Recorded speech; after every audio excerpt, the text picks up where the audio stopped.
25th, 2023 Commission meeting. At this time, we are going to recognize some persons that have done marvelous things in our community. The first persons we are going to recognize is the fire department, and I'm going to have the chief explain why we are honoring our firemen and women. Thank you, Chairman. Good morning, everyone. My name is Joseph Zeralbin. I currently serve as the fire chief for the Department of Fire Rescue.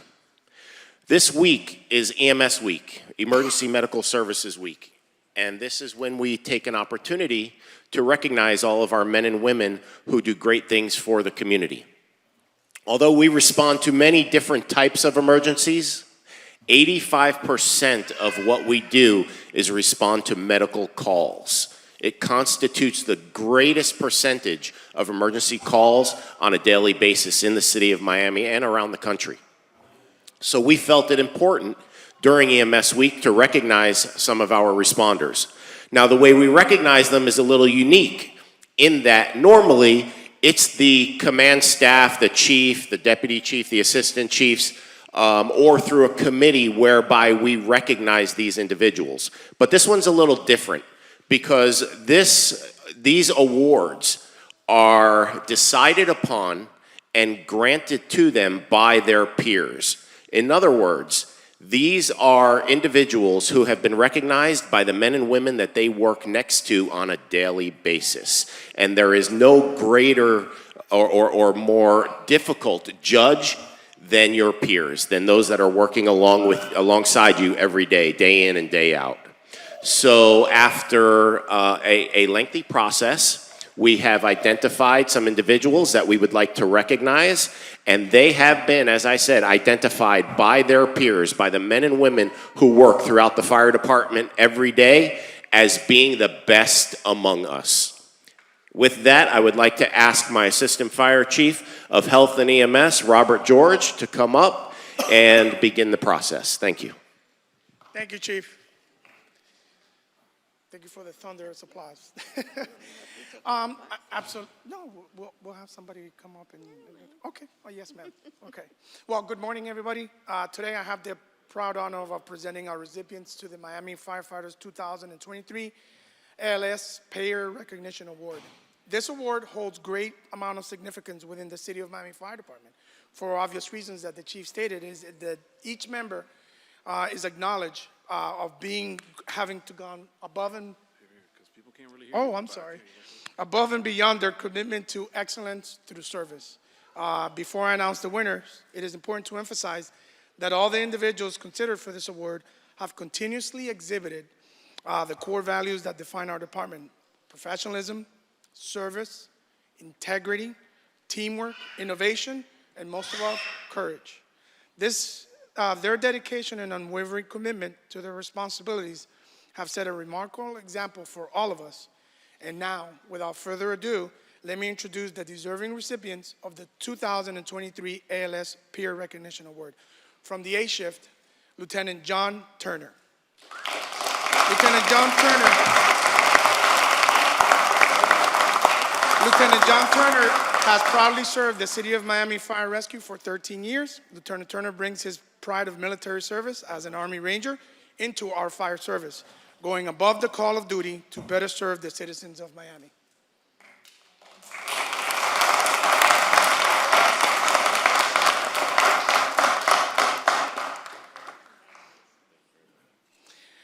From A Shift, Firefighter Angelo Viniegra.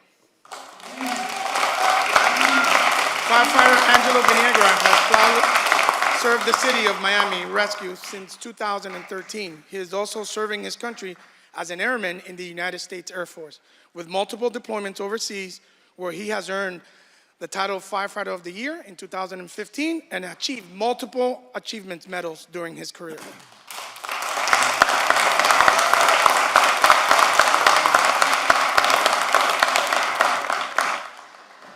Firefighter Beadler Marcellus.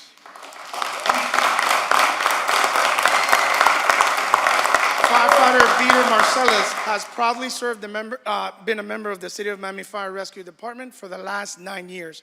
Throughout his career, he has volunteered countless amount of hours engaging with our community in various youth programs, basting career days and mentoring students within the Maurice L. Kemp, the MLK Cadet Program.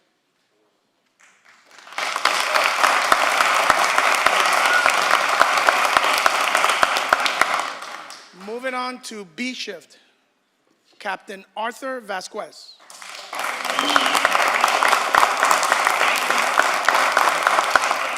Captain Vasquez has dedicated 23 years of his life to the City of Miami Fire Rescue Department, where he takes pride in serving his community. Since 2015, Captain Vasquez has held the position of EMS Battalion Captain, where he has proven his leadership, expertise in managing complex emergency medical services calls.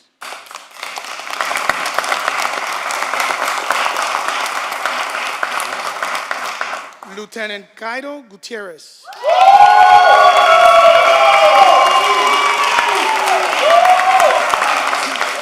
Lieutenant Cairo Gutierrez has spent 10 years serving the Miami Fire Rescue department with dedication and pride. He has spent most of his career serving the community from both Station 4 and Station 8. He has gained extensive fire and emergency medical expertise and is widely admired by his peers, as you heard, by being proactive and managing station duties as well as EMS calls.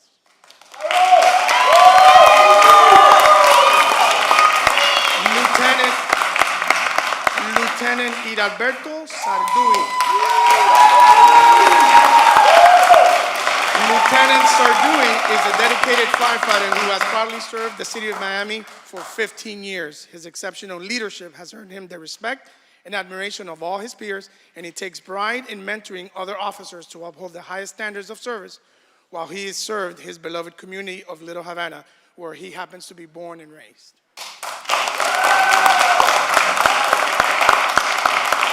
C-Ship, firefighter Corey Ossett. Firefighter Ossett has taken pride in serving the citizens of Miami for the last 8 years. Firefighter Ossett has also previously awarded the City of Miami Fire Rescue Hard Work Award for his exceptional hands-on performance during Fire Academy.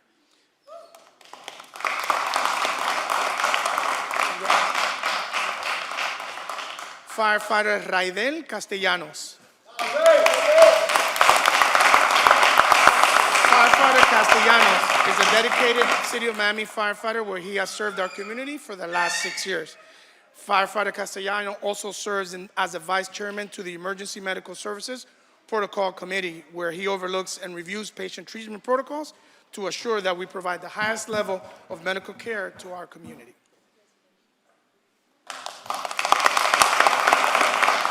Firefighter Jeremiah Lamb. Firefighter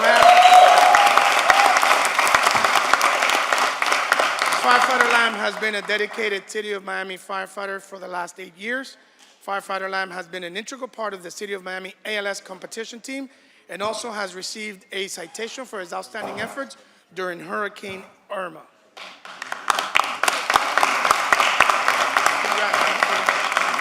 Moving on to the 40-hour assignment, we have Lieutenant Michael Fonte.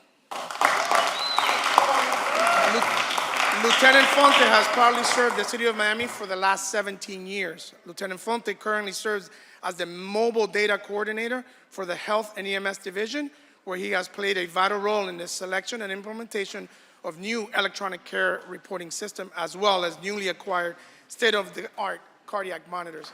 Lieutenant Fonte. Moving on to Lieutenant Walter Maynard. Lieutenant Maynard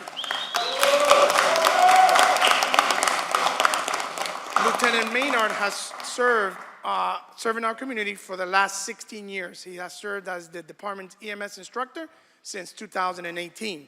Lieutenant Maynard also serves as an outstanding role model for firefighters in the classroom as well as in the community.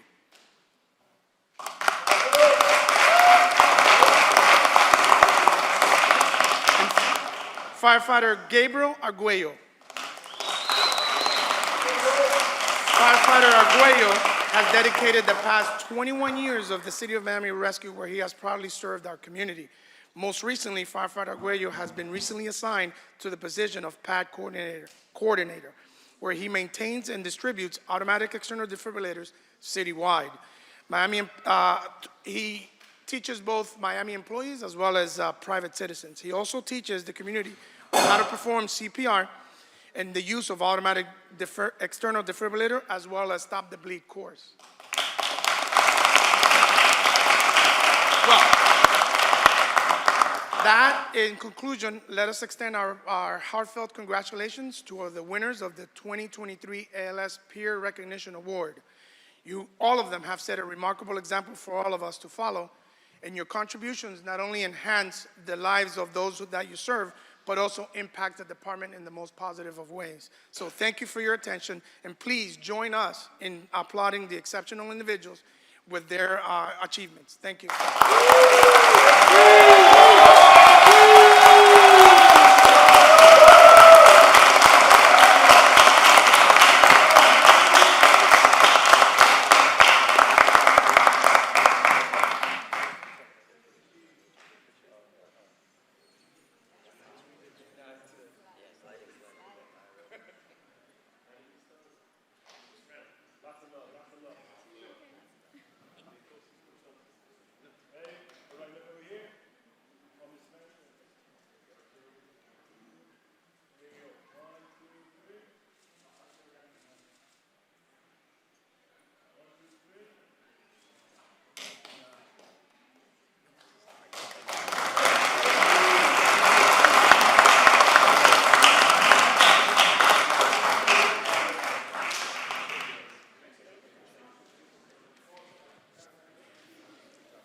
And at this time, I believe Commissioner Kovo has some presentations that she'd like to honor some folks.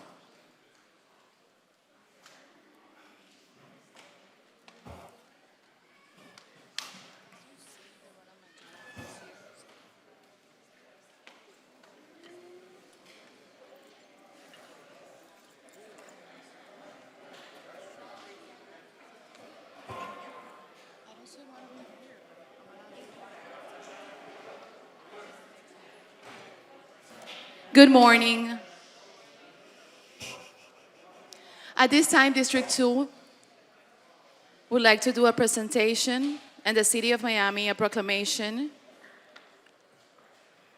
And as you may know, as a mother of 3 children, one of the, I would say, most important or more important tasks that we have in life is being a parent and a grandparent. And that is why today, the City of Miami would want to honor Carla Chavez Ricci, who's the founder and publisher of Miami Kids Magazine. Carla, please come up. When she was pregnant with her first son, Kenneth, Carla realized she had few resources to look for support. Since most of her family and friends were in Peru, Carla decided to take matters into her own hands. Within years of planning, Miami Kids Magazine was born. However, it was to be more than just a magazine. It was the support system for parents who wanted to provide their kids with everything. It has always been Carla's dream to have her own magazine, and she now executes marketing strategies as well as coordinates events to educate our community. I want to honor her work not only as a mother, but as a professional and as a community activist. Congratulations, Carla.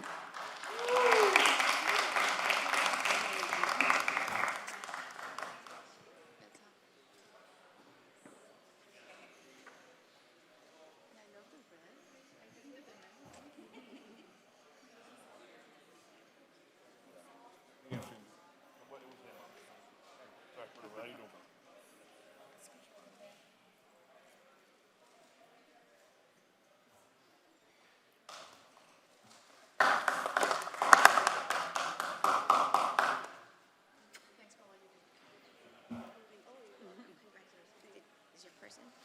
Jeff?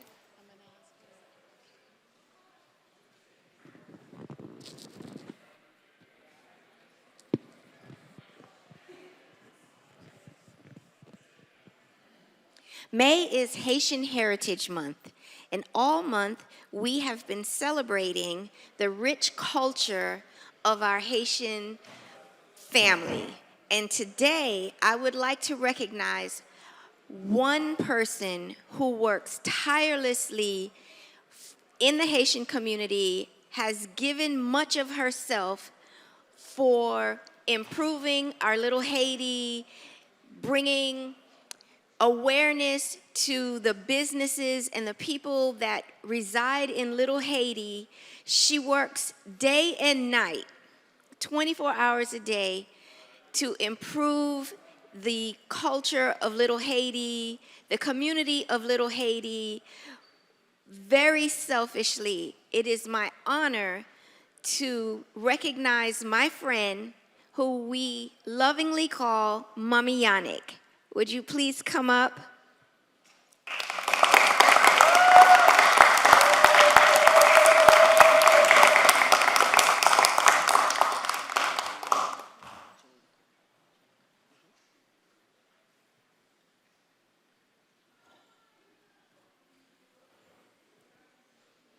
Miss Janine Jolicoeur has served our community for over, how many years? 30 years? Yes? 35 years. Over 30 years. It's 35 years, actually. And the City of Miami, myself, along with my colleagues and the mayor, want to declare today, May 25th, Janine Jolicoeur Day, and this is why. Janine Jolicoeur, affectionately known as Mommy Yannick, was born, never mind, in Haiti to Christine Joseph and the late Cassir Jolicoeur, her mom and dad. Whereas in late 1979, she moved to Little Haiti, where she later joined an organization called VEO that allowed her to advocate for the Haitian community, where she attended meetings twice a week and protested on the weekends.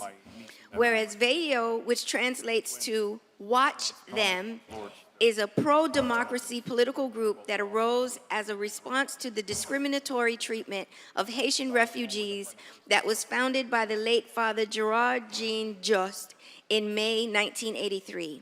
At that time, VEO was the only Black group supporting Haitian refugees and fighting against deportation and brutality. Whereas, although she was heavily involved in her activism activities, Ms. Jolicoeur continued to further her education at Miami-Jackson Senior High School. Whereas today, Ms. Jolicoeur continues to express her undying passion for humanity and truly believes in the fight for human equality. Whereas Ms. Jolicoeur currently serves as commission aide to County Commissioner Hardeman, where her advocacy efforts are supported by the District 3 team, and whereas our community is made better through the efforts of individuals like Mami Yannick, we are grateful for her steadfast commitment to equality and freedom. Now, therefore, I, Francis Suarez, and me, Chairwoman Christine King, I know I said that wrong, whereas I, Chairwoman Christine King, and Mayor Francis Suarez, in observance thereof, we call upon all our residents of the City of Miami and the Honorable City Commission to join me in honoring Mami Yannick.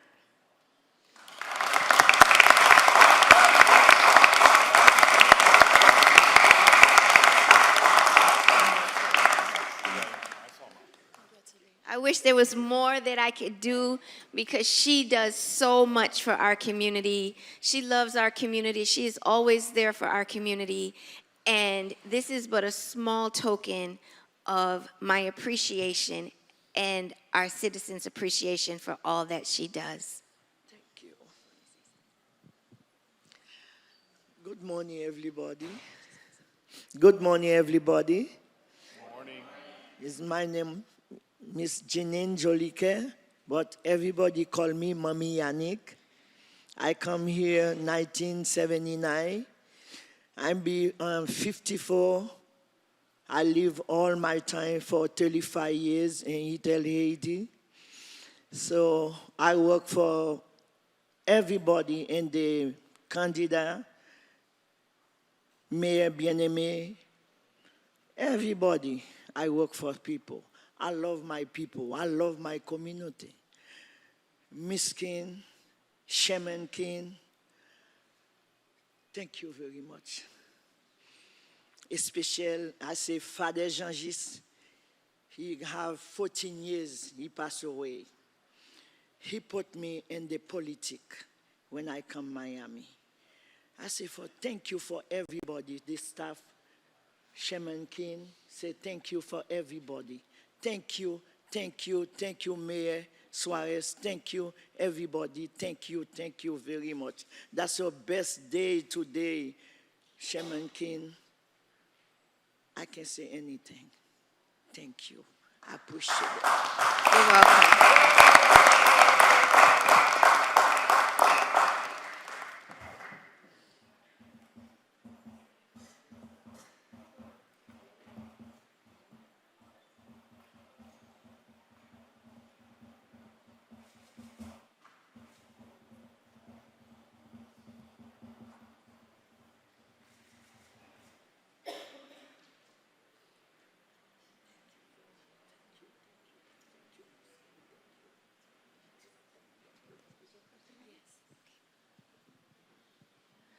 The next proclamation is for a very important entity, not only for our community, but for the rest of the world.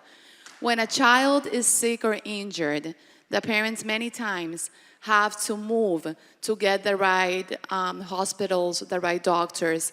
And as you know, here in South Florida, we've become a hub for helping people with families, because we are not only a county that has Miami-Dade County, one of the best hospital systems in the United States, but we also are one of the only ones for children that serve the Caribbean and many times Latin America. The city of Miami wants to give this proclamation to Ronald McDonald House. Ronald McDonald House is that place that, with the help of a lot of volunteers, serves these families, trying to get all of the pressure off. Many of these families don't have the money to find a hotel or housing while taking care of a child with cancer or with some other type of illness. I invite Soraya Riviera Moya. I think she's here. Thank you, Soraya, Executive Director for Ronald McDonald House. And I don't know if Angel Nicolas, board member, he's here as well, if he's here. Okay. Thank you, Soraya. So whereas 2023 marks the year of the 30th anniversary of the 12 Good Men Luncheon in benefit of Ronald McDonald House, Charities of South Florida, and whereas each year Ronald McDonald House of South Florida has honored leading men with a history of outstanding community involvement, civic service, and support of one or more of South Florida's top charity organizations.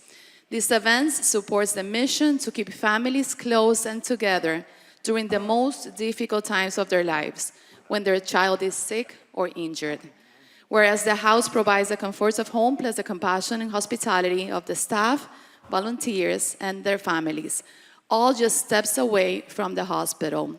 We say thank you to Ronald McDonald House for being part of our community.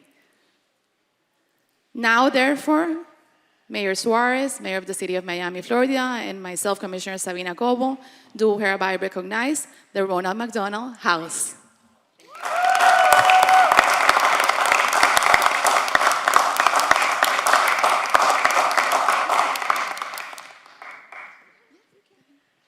Thank you so much, Commissioner Cobo, and to the city for this wonderful recognition. Our organization has been here for 40 years already, helping families that have very sick children.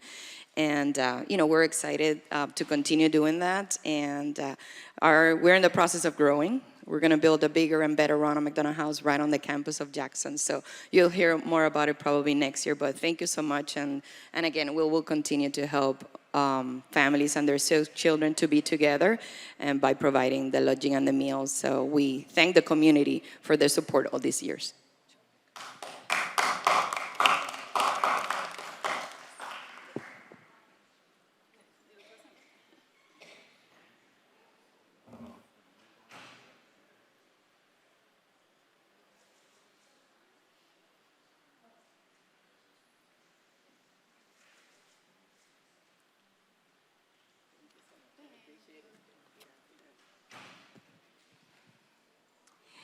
At this time, we do not have a quorum, so we are going to take a break until we have some of our other colleagues join us so that we can begin our meeting.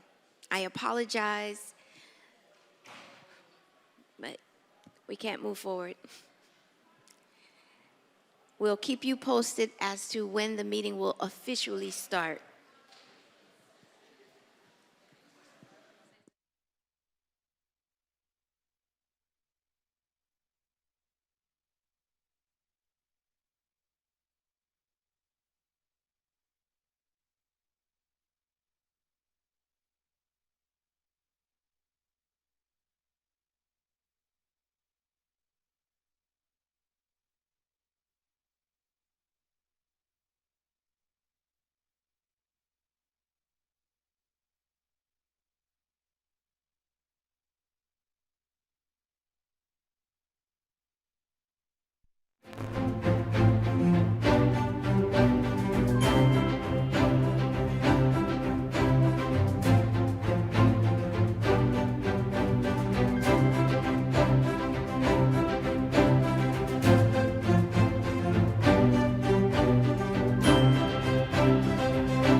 quorum, and at this time, I will ask Pastor Robert Jackson of St. Paul AME Church to lead us in prayer.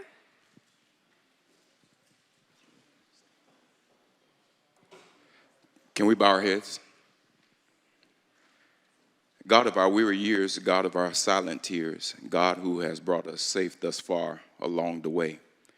We pause on this morning first to say thank you for allowing us to see another day, a day that we've never seen before, and a day when it's over, we'll never see again. We pray today, God, that you bless us to be able to utilize this day to do things that will bring you glory. We pray that you will strengthen our commission chair and the commission this morning and the city of Miami, that as they make decisions for the people who they represent, that they will always keep in mind who has the true authority. Consecrate them now for your service, Lord, by your power of grace divine, and let our souls look up with a steadfast hope and our wills be lost in thine. Thank you for today. Bless all that we do, in that it might bring you glory. To your name we pray. Amen. At this time, we will say the Pledge of Allegiance collectively. I pledge allegiance to the flag of the United States of America and to the republic for which it stands, one nation, under God, indivisible, with liberty and justice for all. You all may be seated.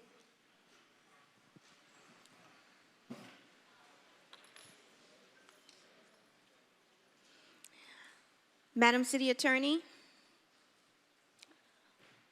Mr. City Attorney, would you read into the record the statement? Yes, Madam Chair. Detailed information about the processes, order of business, rules of procedure, and scheduling or rescheduling of City Commission meetings can be found in Chapter 2, Article 2 of the City Code, a copy of which is available online at www.municode.com.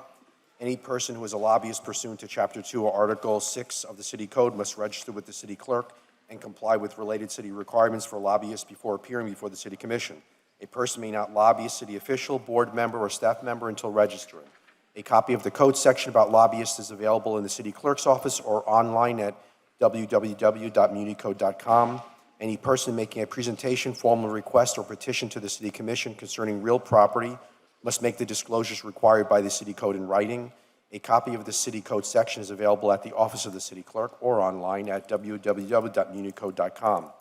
The City of Miami requires that anyone requesting action by the City Commission must disclose before the hearing any consideration provided or committed to anyone for agreement to support or withhold objection to the requested action pursuant to City Code Section 2-8. Any documents offered to the City Commission that have not been provided 7 days before the meeting as part of the agenda materials will be entered into the record at the City Commission's discretion. In accordance with Sections 2-33F and G of the City Code, the agenda and the material for each item on the agenda is available during business hours at the City Clerk's office and online 24 hours a day at www.miamigov.com. Any person may be heard by the City Commission through the Chair for not more than 2 minutes on any proposition before the City Commission unless modified by the Chair. Public comment will begin soon and remain open until public comment is closed by the chairperson. Members of the public wishing to address the body may do so by submitting written comments via the online comment form. Please visit www.miamigov.com/meeting instructions for detailed instructions on how to provide public comment using the online public comment form. The comments submitted through the comment form have been and will be distributed to the elected officials, their staff, and city administration throughout the day so that the elected officials may consider the comments prior to taking any action. Additionally, the online comment form will remain open during the meeting to accept comments and distribute to the elected officials, their staff, and city administration up until the chairperson closes public comment. Public comment may also be provided live at City Hall, located at 3500 Pan American Drive, Miami, Florida, subject to any and all city rules as they may be amended. If the proposition is being continued or rescheduled, the opportunity to be heard may be at such later date before the City Commission takes action on such proposition. When addressing the City Commission, the member of the public must first state their name, their address, and what item will be spoken about. Any person with a disability requiring assistance, auxiliary aids, and services for this meeting may notify the city clerk. The city has provided different public comment methods to indicate, among other things, the public support, opposition, or neutrality on the items and topics to be discussed at the City Commission meeting in compliance with Section 286.0114, subsection 4C Florida statutes. The public has been given the opportunity to provide public comment during the meeting and within reasonable proximity and time before the meeting. Please note, commissioners have generally been briefed by city staff and the city attorney's office on items on the agenda today. Anyone wishing a verbatim record of an item considered at this meeting may request it at the Office of Communications or view it online at www.miamigov.com. PZ items shall proceed according to Section 7.1.4 of the Miami 21 zoning ordinance. Parties for any PZ items, including any applicant, appellant, appellee, city staff, and any person recognized by the decision-making body as a qualified intervener, as well as the applicant's representatives and any experts testifying on behalf of the applicant, appellant, or appellee, may be physically present at City Hall to be sworn in by oath or affirmation by the city clerk.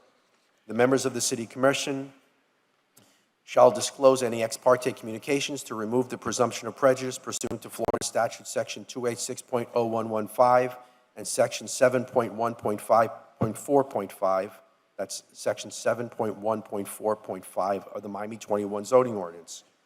The order of presentation shall be as set forth in Miami 21 and in the city code. Staff will briefly present each item to be heard. The applicant will present its application or request to the City Commission. If the applicant agrees with the staff recommendation, the City Commission may proceed to its deliberation and decision. The applicant may also waive the right to an evidentiary hearing on the record. For appeals, the appellant will present its appeal to the City Commission, followed by the appellee. Staff will be allowed to make any recommendation they have. Please silence all cell phones and other noise-making devices.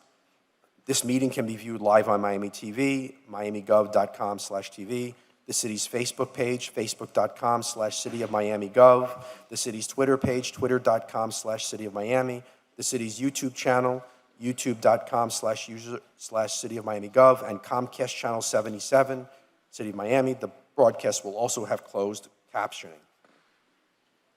Thank you, Madam Chair. Thank you. Mr. City Clerk, would you please read your statement for the record? Thank you, Chair. The procedures for individuals providing testimony to be sworn in for planning and zoning items and any quasi-judicial items on today's City Commission agenda will be as follows. Members of city staff or any other individuals required to be sworn in or currently present in City Hall will be sworn by me, the City Clerk, after I finish explaining these procedures. Those individuals who are appearing remotely may be sworn in now or at any time prior to the individual providing testimony or planning and zoning items and quasi-judicial items. Commissioner, are you comfortable with all the notice provisions set forth in these uniform rules of procedure to be established in the meeting? And then, Chair, may I administer the oath for the planning and zoning items? Yes, please. Thank you, Chair. Good morning, ladies and gentlemen. If you'll be speaking on any of today's planning and zoning items, may I please have you stand and raise your right hand?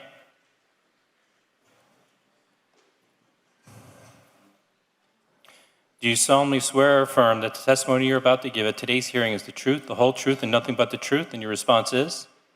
Thank you, Chair. Thank you. At this time, Mr. City Manager, do you have any items that are going to be deferred, withdrawn, amended? Good morning, Madam Chair, Commissioners, Madam City Attorney, Mr. City Clerk. At this time, the administration would like to defer and to withdraw the following items.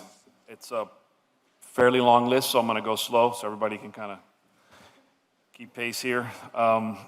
PH1 to be withdrawn. PH3 to be deferred to June 8th. RE3 to be deferred to June 8th. RE4 to be deferred to June 8th. FR1 to be deferred to June 22nd. Now on to the planning and zoning agenda. PZ4 to be deferred to July 27th. PZ5 to be deferred to June 22nd. PZ6 to be deferred to June 22nd. PZ8 to be deferred to July 27th.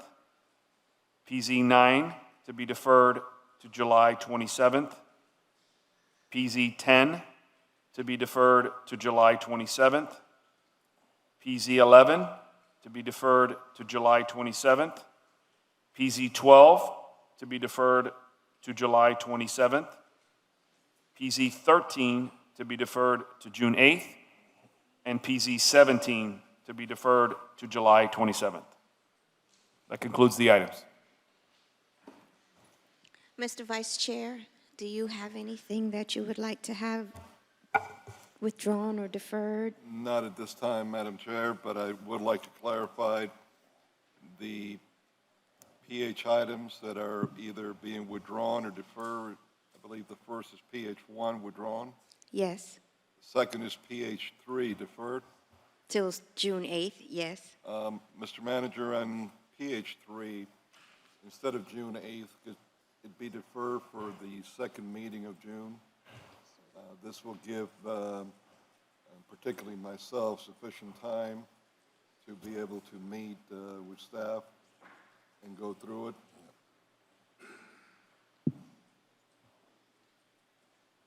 Yes, sir, that's fine. Yeah, you, okay. I think you understand why I'm asking for this. I'm going to be a little busy still, so. So to what day did you ask? The second meeting in June instead of the first. So that is June 22nd. Okay. All right, and the other was RE3, right? Yes. RE3 was also on the list to June 8th. Okay, all right. Everything else I got, so thank you. Okay. You want RE3 to go to June 22nd as well? No. It's okay. That's fine. Commissioner Diaz de la Portillo, is there anything that you would like to withdraw or defer? Yes, Madam Chairwoman. Commissioner Carollo's request of PH3 to June 22nd, I'm not going to be here for that meeting, and it's a 4/5 vote.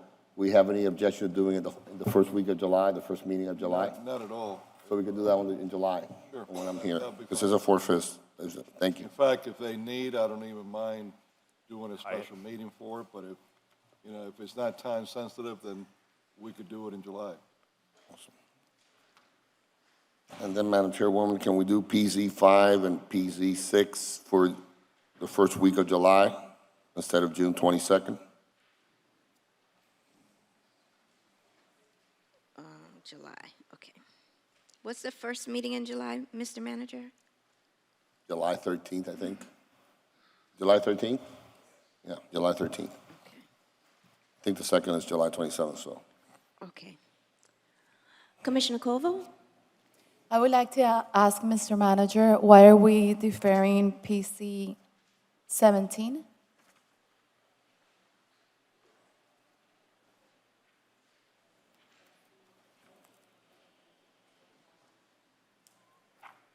That came through as part of one of the briefings, and I don't recall which one it was off the top of my head.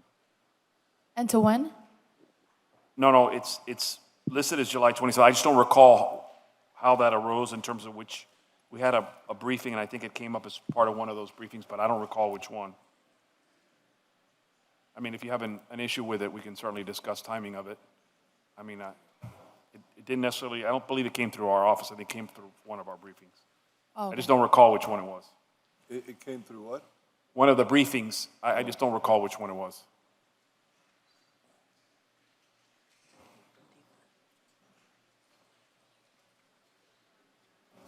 Okay. Mr. Manager, Can I ask? I'm sorry. let me just defer. For me, Yeah, you can. Mr. Manager, I'd like to defer PZ 19 indefinitely.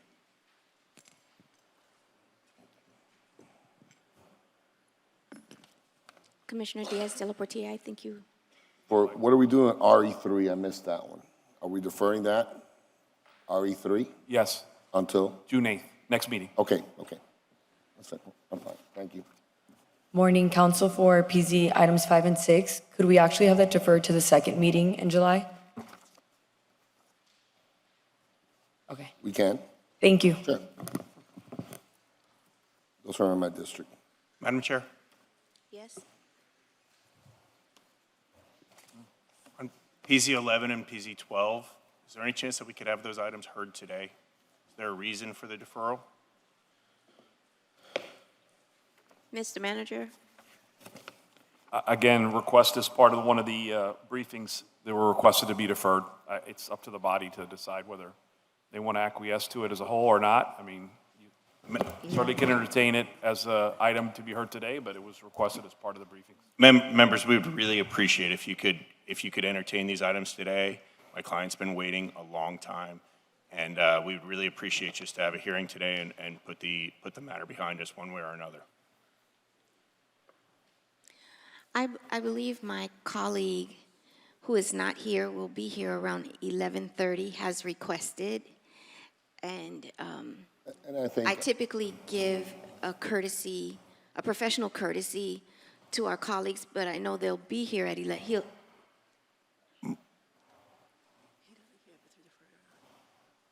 Okay. Madam Chairwoman.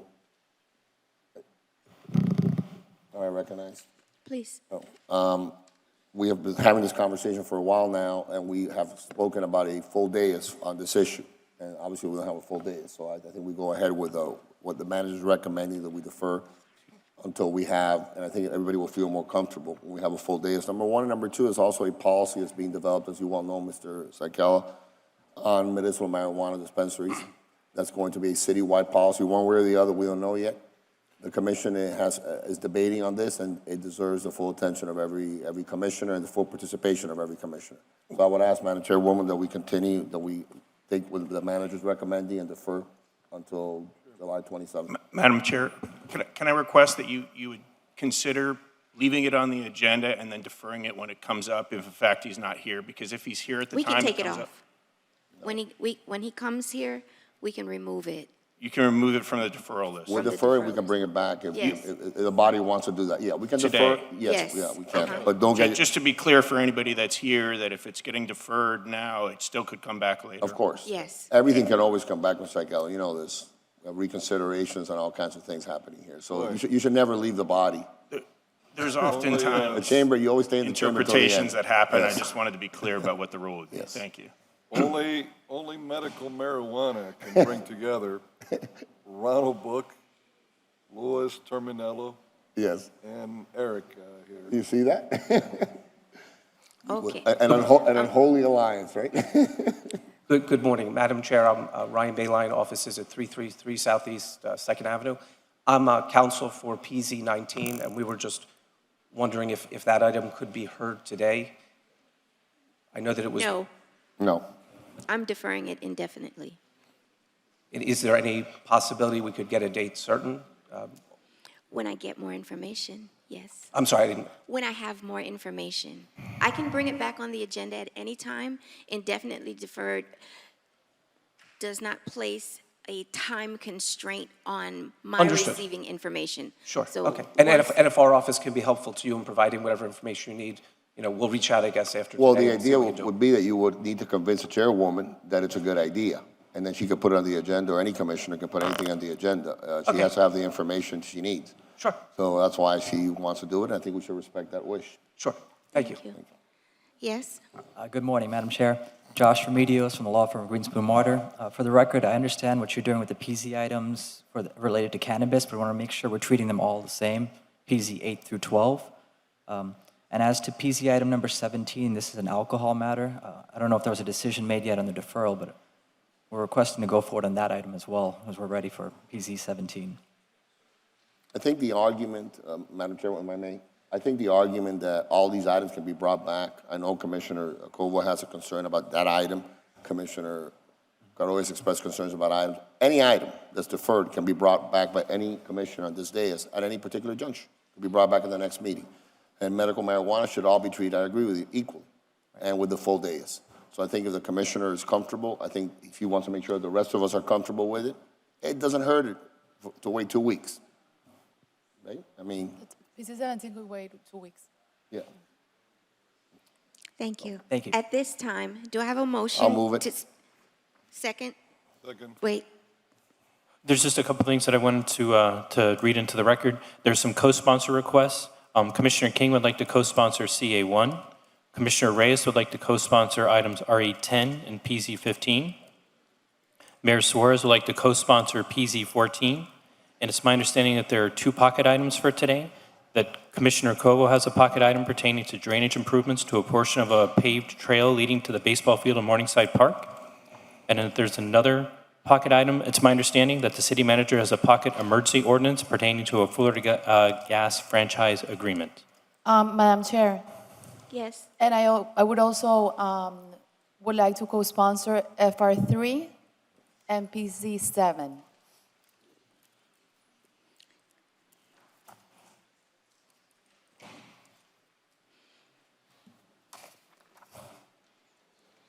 At this time, I have a motion and a second. Commissioner Coyle, second? Yes. To set the agenda, all in favor? Aye. Motion carries. I will now open the floor for public comments. Anyone wishing to speak on any of the items before us today may speak. Please come to the podium. Public comment?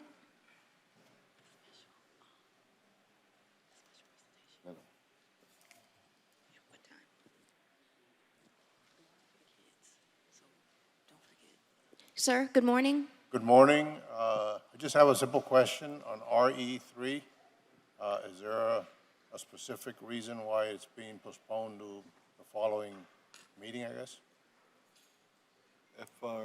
FR3, it's been deferred to the next meeting. Yes. Is there a specific reason or just Mr. Manager? FR3 was deferred. He's RE3? RE3. RE3 is deferred, yes, to June 8th. Why? I think District 4 needed some additional information and to be briefed, and so he requested the deferral. Okay. Thank you. Have a good day. You're Good welcome. morning. Sir, can I have your name for the record? Will you just give your name on the record? My name is Antonio Canton with Texas Aquatic Harvesting. Thank you. Good morning. Hi, good morning. Can I confirm that we're reviewing SR3 today? Is that on the agenda? Yes, it is. Okay, hi. My name is Abby Ape. I am a resident of District 2 at 400 Northeast 18th Street. I'm a mom of 2, and I support the prohibiting of smoking cannabis in public parks, primarily because I have children, and so perhaps keeping that scent away from the playground might be a middle ground for this ordinance. However, there has to be enforcement to this, and we all know that our police department has a lot happening. So if there's no enforcement to it, then it's just an ordinance, and so I would just support you all enforcing and helping our police department, perhaps by having a subcommittee or something that would focus on this ordinance, so that it's actually something that's plausible and possible. So that's it. Thank you. Thank you. You made a very good point. Thank you. And I appreciate your coming here. Mr. Clerk, can you show me as a sponsor of that ordinance? Can you show me as a sponsor of that ordinance? Understood. Together with FR3 also? Good morning. Good morning. My name is Carol Davis Henley Bird, and I am in support of RE7, the street naming for Dr. Ira P. Davis, Overtown. He was born in 1896 and died in 1970.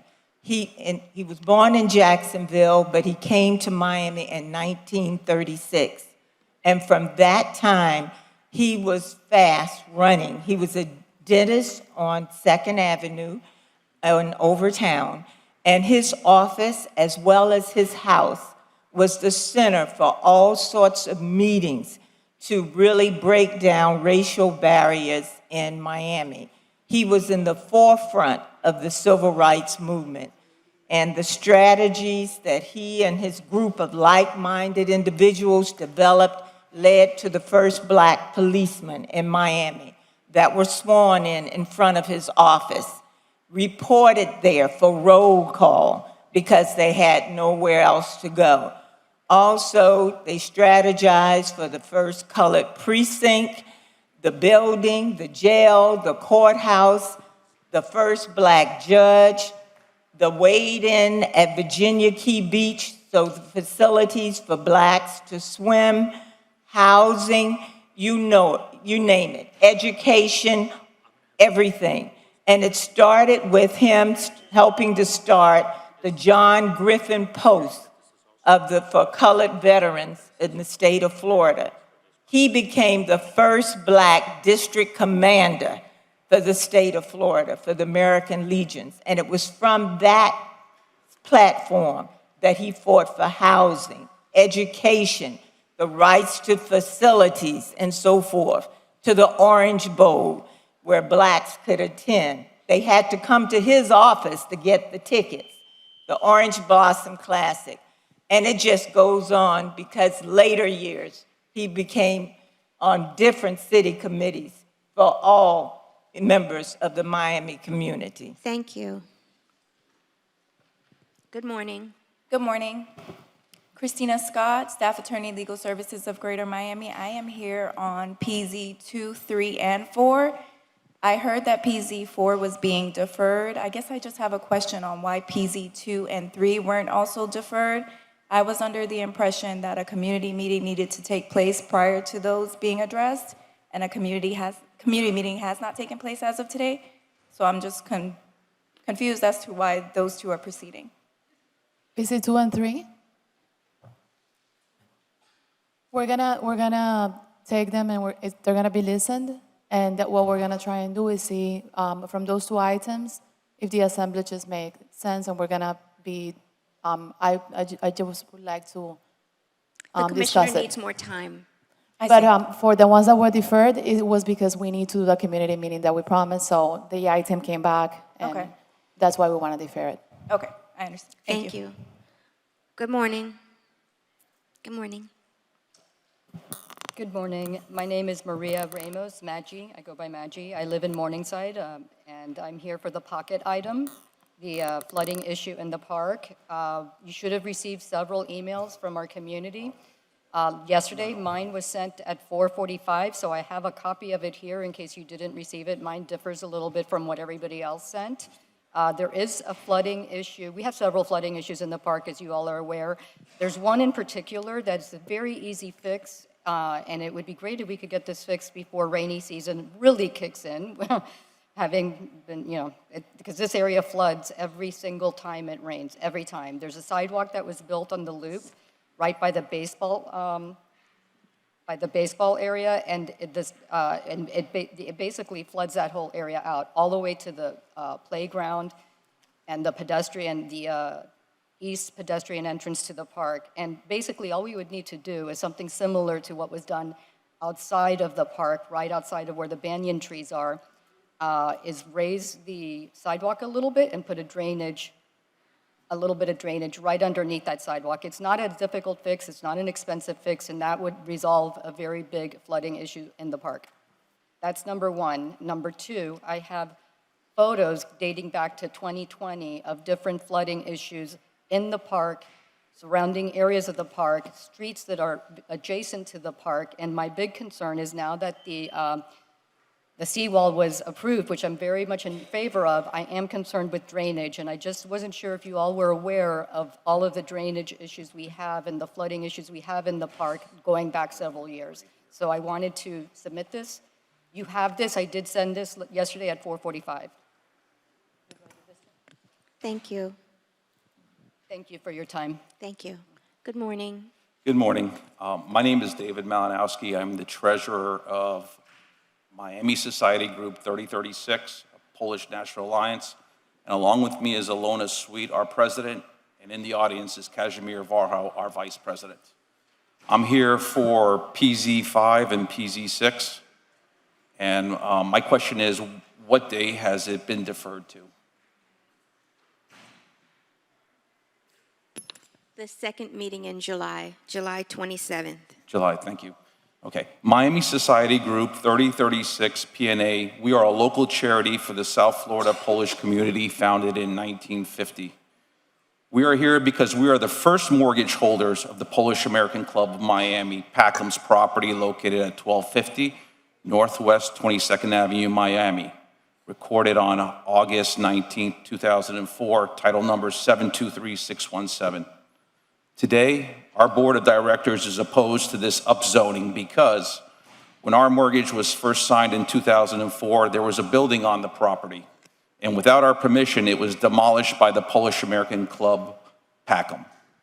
Pacom was legally obligated under our first mortgage to protect, commit, or suffer no waste, impairment, or deterioration to our secured property. I asked the city, why would you, the city of Miami, want to do business with Pacom, an organization that defrauds a 70-year-plus local charity? We know this is an internal dispute between our society groups, but we are here because of the necessity to protect and secure our first mortgage. Now our Madam President will say a few words. Good morning.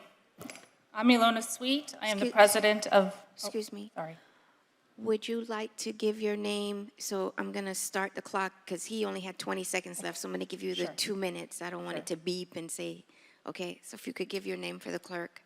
It's Ilona Sweet. Ready? Okay. I'm president of the Miami Society Group 3036, Polish National Alliance. Our society has a long-standing friendship with the Polish American Club of Miami that spans over many decades. Our two groups have one important goal in common, and that was to enrich the Polish community around us.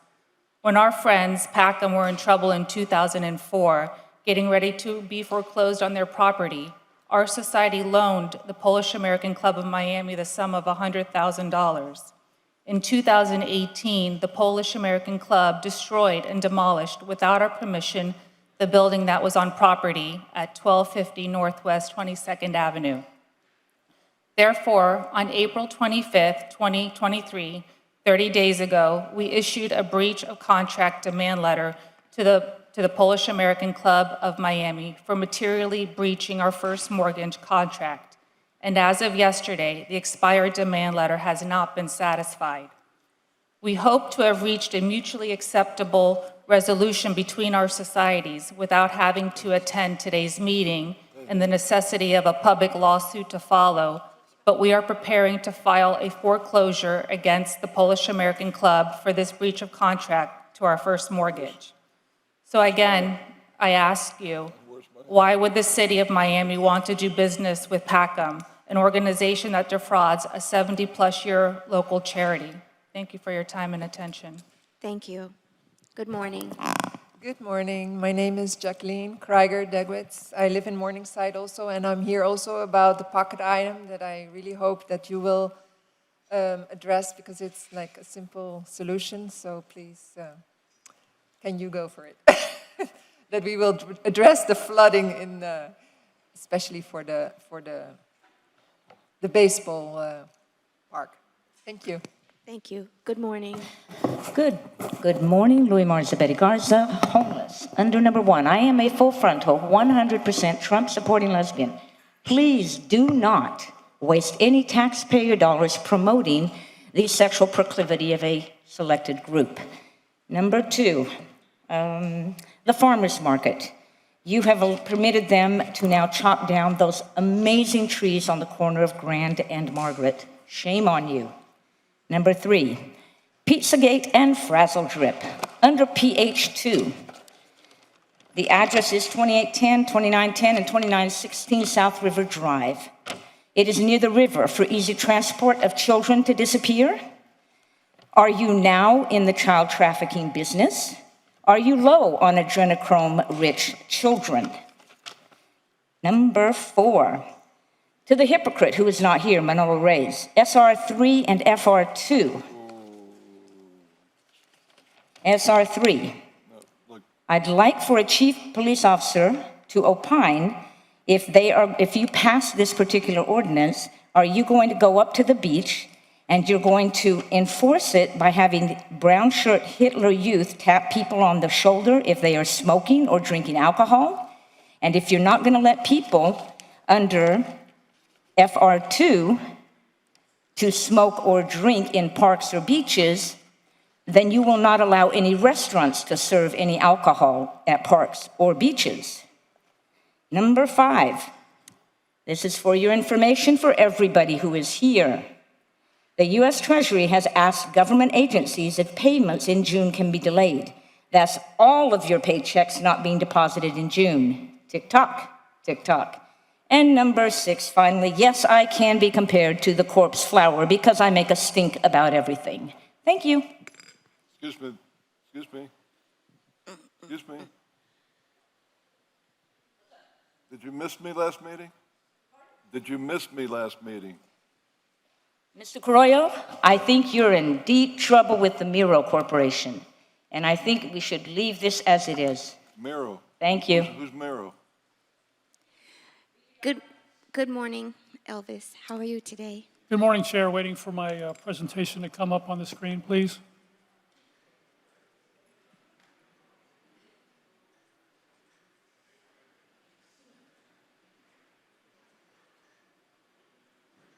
There we go. Thank you, Commissioner Covo, for moving to fix this mistake in Morningside Park that has dragged on for 11 years. That flooding problem caused much of the conflict and negative energy you heard at the last meeting. Also, thank you for passing the funding for the Morningside Park shoreline. Please note that the shoreline plan the Commission approved on March 10th, 2022 included these before and after pictures, which clearly show the loop road would be kept intact and the tall trees would be kept intact, with the new baywalk clearly placed in the same location as the current baywalk. But instead, the plan shows 3 baywalks, the third one being 15 feet wide. That third baywalk is so wide that it would require removing tall trees, removing half the loop road, and removing the elegant landscaped median.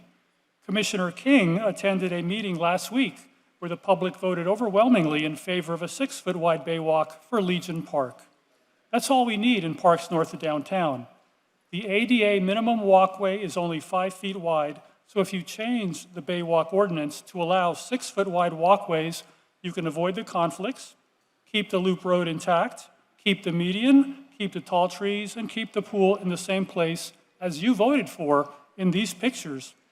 I urge you to make the plan comply with the pictures in the plan, with a baywalk along the bay, because that's what you heard many people support, and that's what you voted for.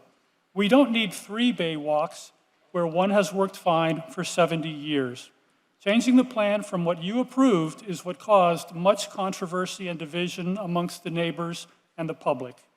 If any of you want to ask questions or meet with me about this, I would love to give you all the facts.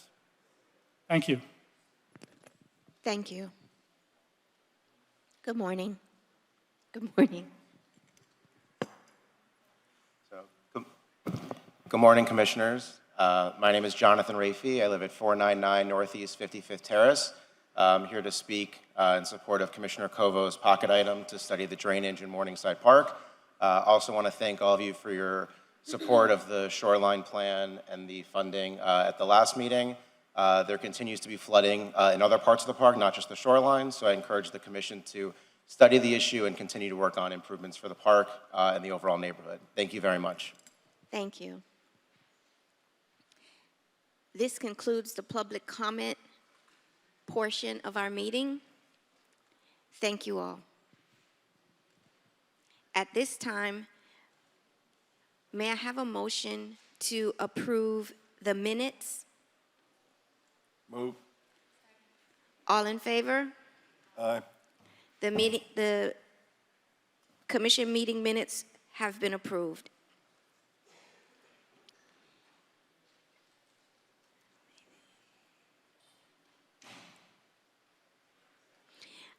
There's a personal appearance for Converge Miami. Are you here? Please come forward.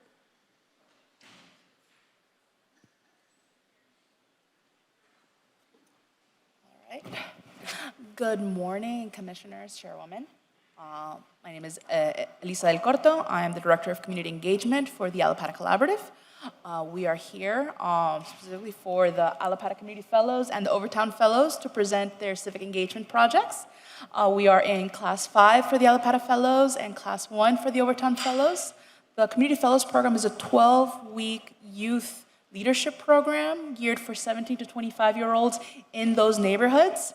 And it's been really exciting to see all these young adults take an interest in their individual neighborhoods and their communities. So they're here to present their projects.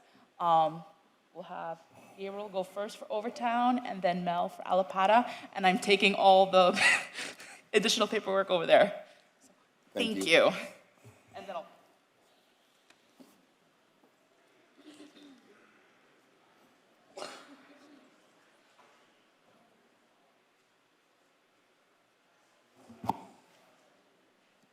You ready? Wait 1 second. 1 second. Can I ask of my colleagues if we can take out of order the co-designation for Dr. Ira P. Davis, because the representative is here and she has to go to a doctor's appointment. So if we could take a vote on that really quickly. Yes, What is that? It is RE7, the co-designation of Dr. Ira P. Davis. Yes. we'll get to you in a minute. 1 second, because I don't want to rush you. Yeah. Can you come Sit forward? down, and yeah, we'll come back to it in about a minute. So if I may have a motion, I'll move it. motion and a second, all in favor? Aye. Motion carries unanimously. Congratulations. We have approved your item, and we will be co-sponsoring the street in Overtown in honor of Dr. Ira P. Davis. Thank you.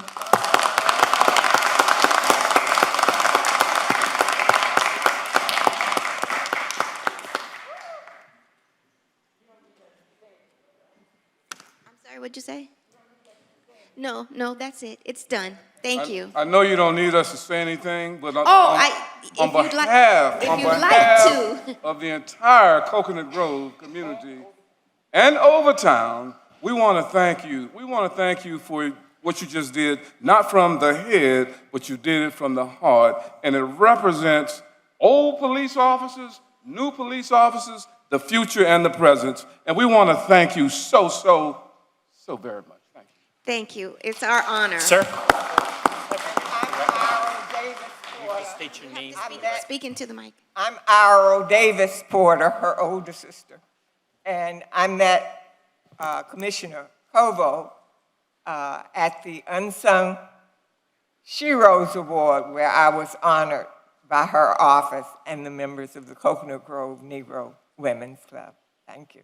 You're welcome. Congratulations Thank you again. I'm sorry for the records. I'm Dr. Rick Holton out of Coconut Grove, 49 years of experience in law enforcement, 10 years currently with the City of Miami's Police Department. Thank you. Thank you. Thank you so much. And now we can get back to your presentations. Come on, you're up. You ready?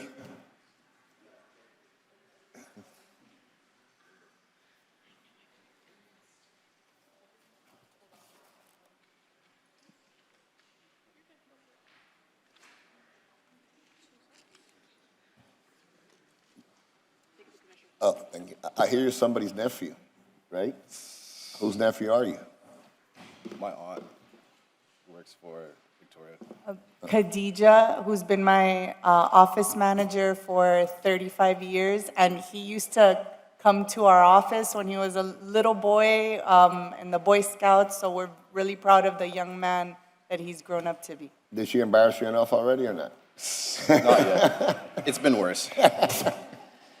Welcome.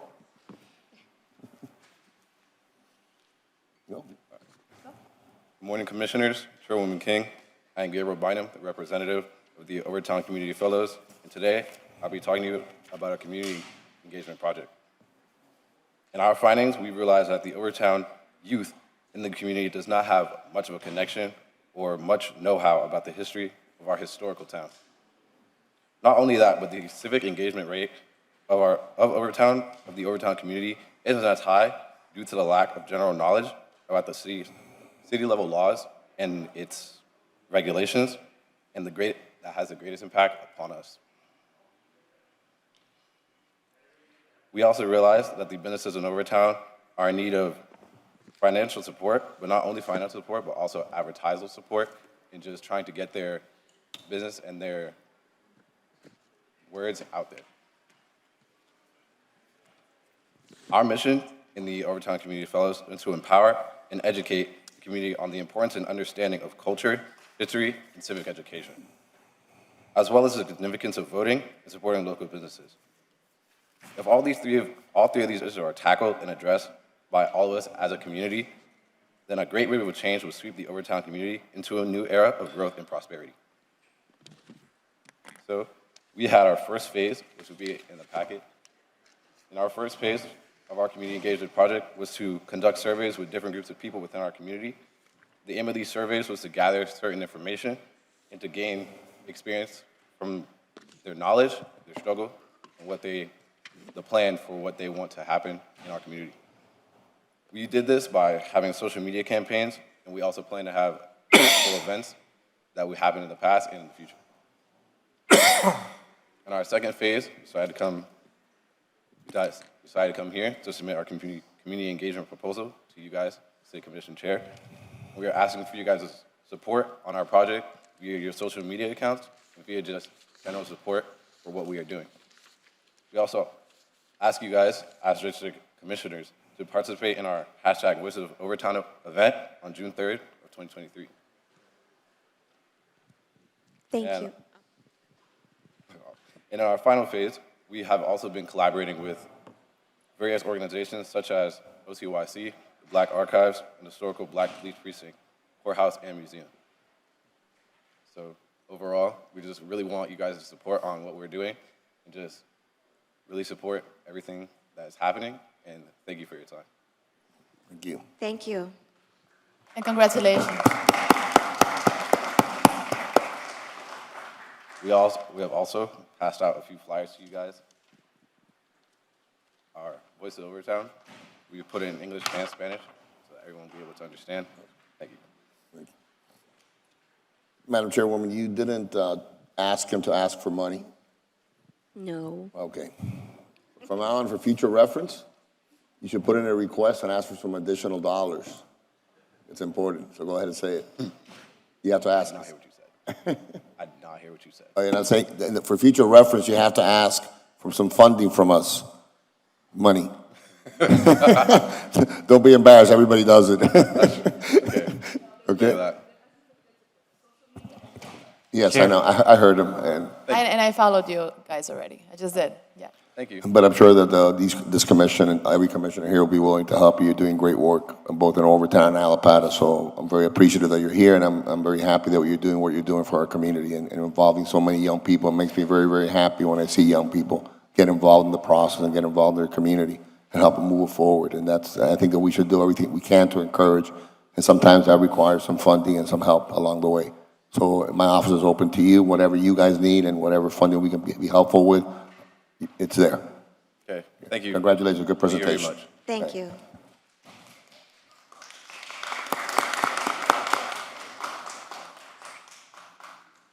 Does that conclude the Alapata next, okay.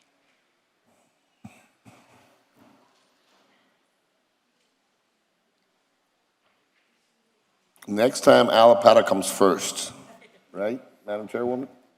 No? Well, you are the chair. It so. doesn't matter.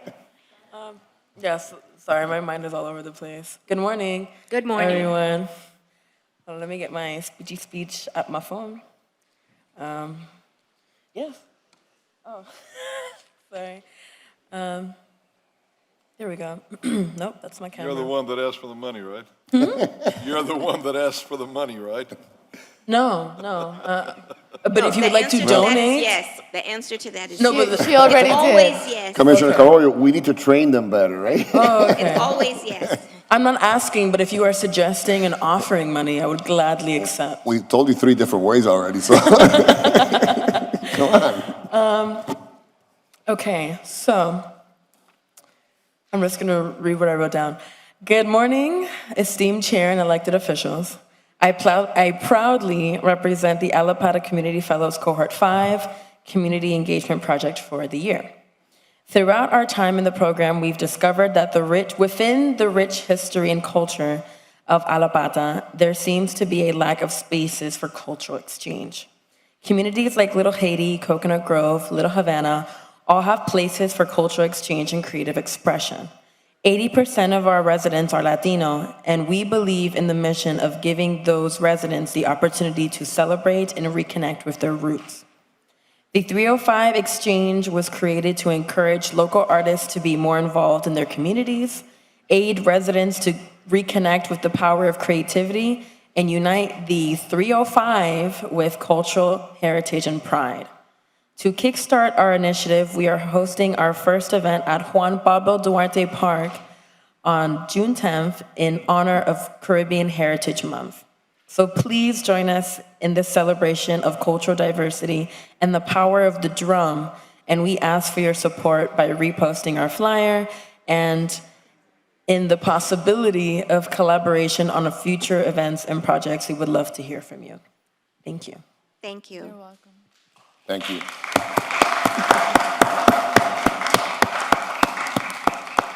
Does that conclude the presentations? Now, if the two young people could come up here so we can take a picture with you, that was very awesome work that you've done. Would it be all right if all the fellows come up for the Yes, picture? everyone, come on up.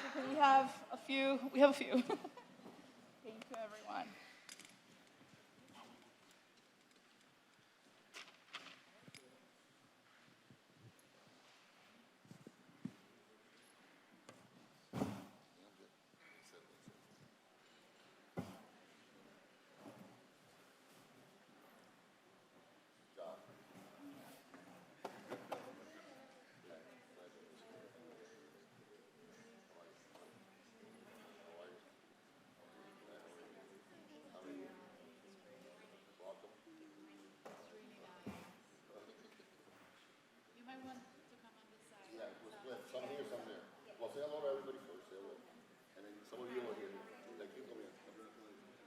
Some of this side.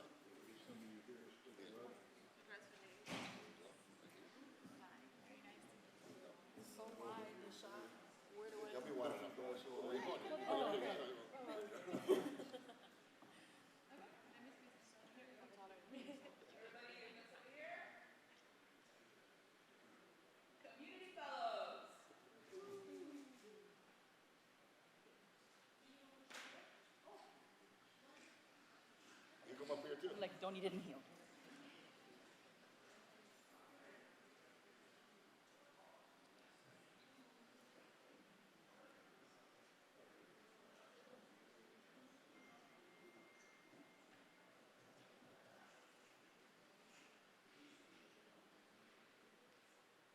We'll do left to right, how about that? Start there. Go. There you go.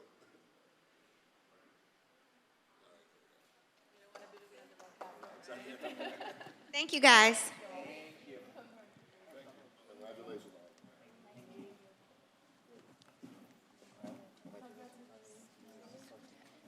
The one person, I got a new brace. One person should put his hand on. That was it. At this time, we are going to continue with our agenda. May I have a motion to pass CA 1, 2, 3, and 4? The motion, I'll move it. Second. I'll second. with the exception of, I'd like to make an amendment on CA 1. Okay. They're asking for the approval of 2 drones in the amount of $29,400 from the Special Revenue Fund. But, a little further down, it says, further authorizing fire to utilize UASAI grant funding received in subsequent years to purchase additional drones in the future on as-is-needed basis. That should come up again before us, so we know what kind of drums they're getting, what type of monies are being spent. While I believe that our fire and safety and law enforcement agencies should have drones, I also believe that it should be transparent so that the public knows, for us up here to analyze and make the decision if they're truly needed. I just don't want someone to have carte blanche rights to get drones, and they have a toy that they could go to your house, his house, her house, my house, and have that doubt out there. So I think we need to do things in this new world that we live in a transparent way. I will vote to approve these 2 drones for the amount that's here, but not give you carte blanche so that you could buy whatever toys you want into the future. That needs to come back here, and the public needs to know. And we have to have full transparency. Yes, good morning, Commissioner and Deputy Fire Chief Eloy Garcia. Actually, what we're approving here today, Commissioner, is the ability for our governing body to allow us to begin the procurement process to purchase these from an approved vendor list that is provided to us from the Florida Department of Management Services, because the drones that we presently have certain parts that were manufactured in certain areas that were not in the approved vendor list prior to that. So what we're approving is allowing you for us to go ahead and begin the procurement process.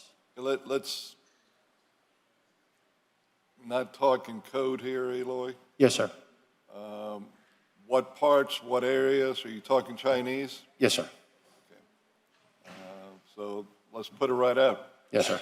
It's Chinese, and we have a major problem with China. Yes, sir. World War III started, and we don't know it yet. But they're out. They're not our friends. Correct. They're out to own us. Correct. And I understand that. But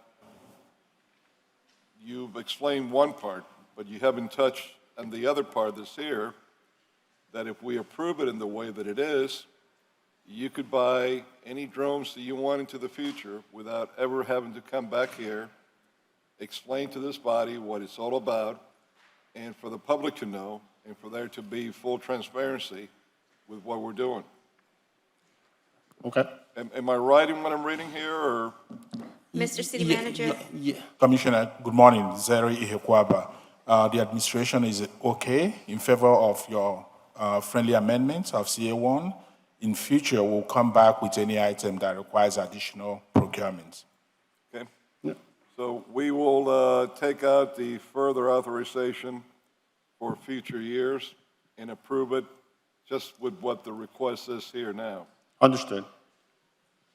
Thank you. Okay. Do my colleagues accept that friendly amendment? Yes. Okay. So I have a motion and a second. All in favor? Aye. Aye.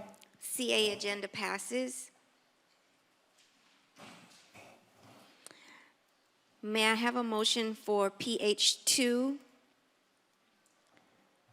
I'll move PH2. PH4, PH2 and PH4? I move Second. PH, All 2 in and 4, fa- okay. All in favor? Aye. PH items pass.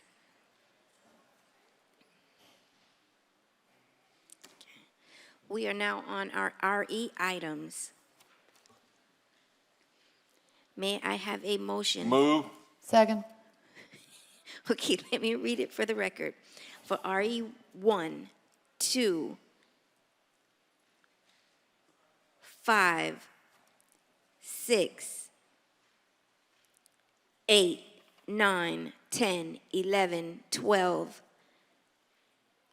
13, and 14. Yeah, I do have a question briefly, if the administration could explain Wait, to Todd. me. Todd, what is it? I believe RE6 was going to be modified or RE6. pulled for now. Well, Madam Chairwoman, the RE6 is the Omni CRA extension, so we have to leave that one out. Okay. Because we're going to have a CRA meeting Oh, after we okay. break. And then I'm going to have a pocket item I'm going to introduce. We have a almost negotiated local agreement with the county, so we want to pass that too. and we want to pass, and then come back. and we come back to it, Okay, correct? and Todd, you wanted to say something? Commissioner Reyes would like to be here for the discussion on RE2, RE5, and RE6. That's fine. RE6 is going to be deferred till the next meeting. Okay, so we'll have a discussion on that today because it's going to be deferred, RE6. RE6 to the first meeting in June? Yes, ma'am. So that's 6/8. And what, you said, Todd, for what? Commissioner Reyes would like to be here for the discussion for RE2 and RE5.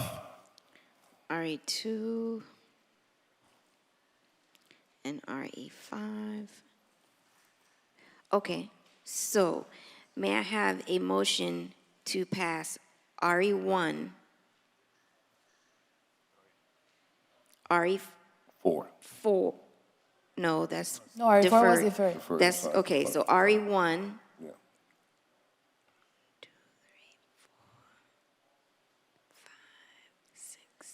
7 is, RE8, 9, 10, 11, 12, 13, and 14. Everything except RE8.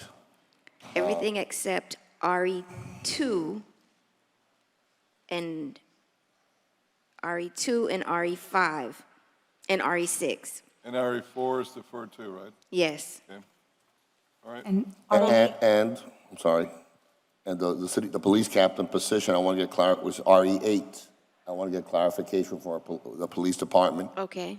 because I had the union come talk to me and speak to me about it, so I want to make sure that they're on the same page with the elimination of a captain's position. Do we have a representative here from the police department? Can we get a representative here from the police department?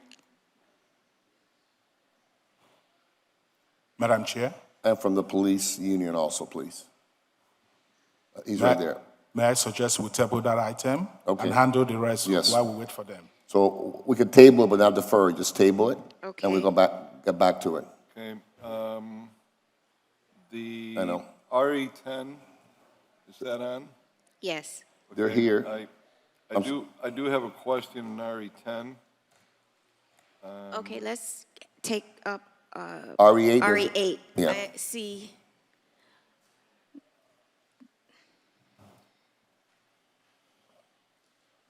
Good morning, Manny Morales, Chief of Police. Good morning, Chief. There's a question about this item, RE8. Correct. Have you had an opportunity to speak to the representative, the president of the police union? I've had. And?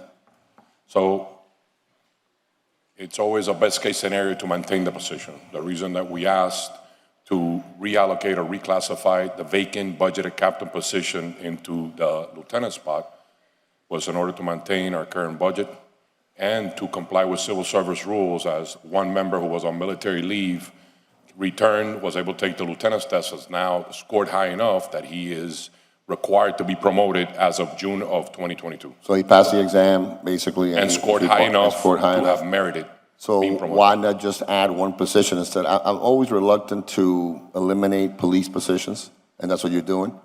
Or why don't we just add, why don't you ask us for more money to keep the captain's position intact and add that additional position, which would cost, I was told, about $130,000. But you have to ask us. We don't just give money. I was told a young man earlier today, you have to ask. If you ask, maybe the commission will be inclined to do so. Absolutely. I'm just reluctant to vote against, vote for abolishing a police position, especially the way things are these days. And it would have been the shifting, so from a captain to a lieutenant, which kind of serves a middle role, but absolutely, if it's the will at the discretion of the commission to grant the additional budget spot, I would will like to do absolutely that. be I would like to do that. in favor of that. If I may, Chair? Yes. Look, I am one that doesn't like to be throwing more money that we do not have allocated in a budget. When we need to make those changes is midway through the year. Sure. When we have a readjustment of the budget. We're talking about 130,000. Yeah. You talk about 130 here, 40 here, 50 there, and before you know it, it really adds up to real money at the end of the year, fiscal year. Yeah. So the good thing here is that I don't know the names in these positions, so I'm looking at them blank. To me, right now, it sounds okay that we're shifting for a captain's position to a lieutenant's. We have a savings. Now, does that mean that we really don't need another captain or not? I don't know. So I would rather deal with adding money to the police or to any other department or area when we do a budget amendment sometime, during the year, instead of just doing it one piece here, one piece there, because that's what gets you in Right, trouble of course. budgetarily at the end of the year. Yeah, I know. And as you know, I've done many budgets over the years, as you have, and we do that here all the time.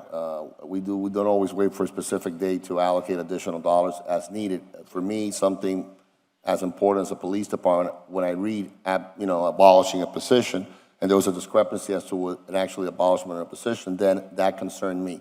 So if you guys are in agreement, and I agree with you in the sense that you want to bring it back in a budget allocation meeting, mid-year budget allocation meeting, I just want to be clear that I'm not in favor of eliminating police positions, and that's what the way the item is phrased. So if you guys can work together, and I agree with you, 40 here, 130 there, it adds up, but we do that all the time, and maybe we shouldn't.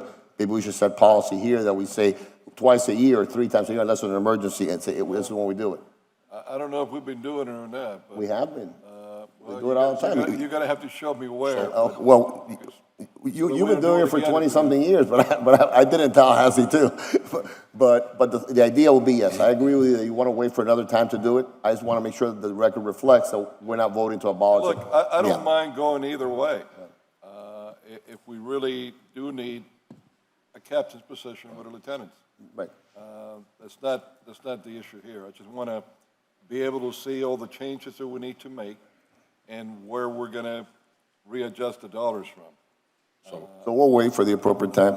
So I'm fine with that, waiting for the appropriate. If I could share For another perhaps a time. little bit of light to address the vice chair's point, right? So the vacant captain's position would remain if you choose to do that. I will not be able to fill it because we don't currently have a captain's list, availability list, so we would have to wait to give the test and get those results. That'll probably take 6 months or put us into next Okay, budget year. so you can come back and ask us for the money Correct. later on. And the lieutenant spot will be filled by a sergeant, which will create an additional sergeant vacancy. However, we're currently working on the sergeant's eligibility test, so that position would not be filled. So the difference of granting that additional position would be just the 15% that would be paid to that sergeant being promoted to that lieutenant spot. That's I understand.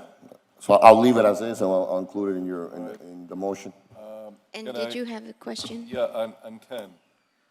On 10, did we have in this fiscal year's budget, I seem to think that we had allocated some money for the Goombay Festival. What was that amount?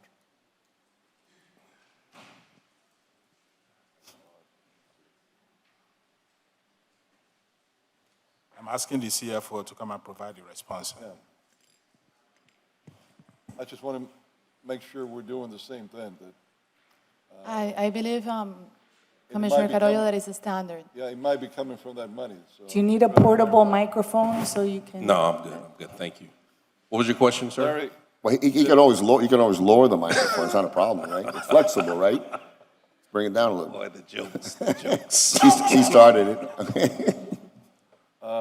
on the Goombay Festival, Yes, sir. did we allocate funds for it in this fiscal year's budget? Yes, you did. That, it was, the funds sufficient to cover these waivers is already in this year's budget, and you did it part of the normal budget process. That's what I'm trying to do. How much did we allocate? It was 55,000. 55,000. Yes, sir. And how much are we spending in police and fire and garbage? I don't have the number. Hold on one second.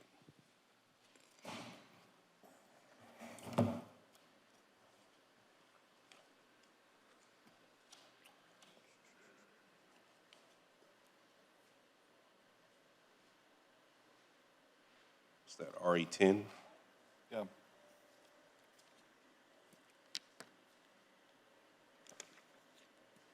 Seems like we're charging them a lot. for police, fire, solid waste. You should have some monies left over for. Yeah, there is, yeah, it's 54 total? There it is. Yes. Police is 17.6. Fire rescue is 4,400, and solid waste is 25,300. 25,000? Yeah, solid waste. Ooh. Police, These are estimates. yeah, but 25,000 for solid waste. Yes, sir. Commissioner Cobo, if you like, call my executive director at Bayfront Park, and he might be able to give you some suggestions if it could be worked out, where you could save a lot of money in solid waste, and then have the additional money to be able to use for some of the other activity in the parade.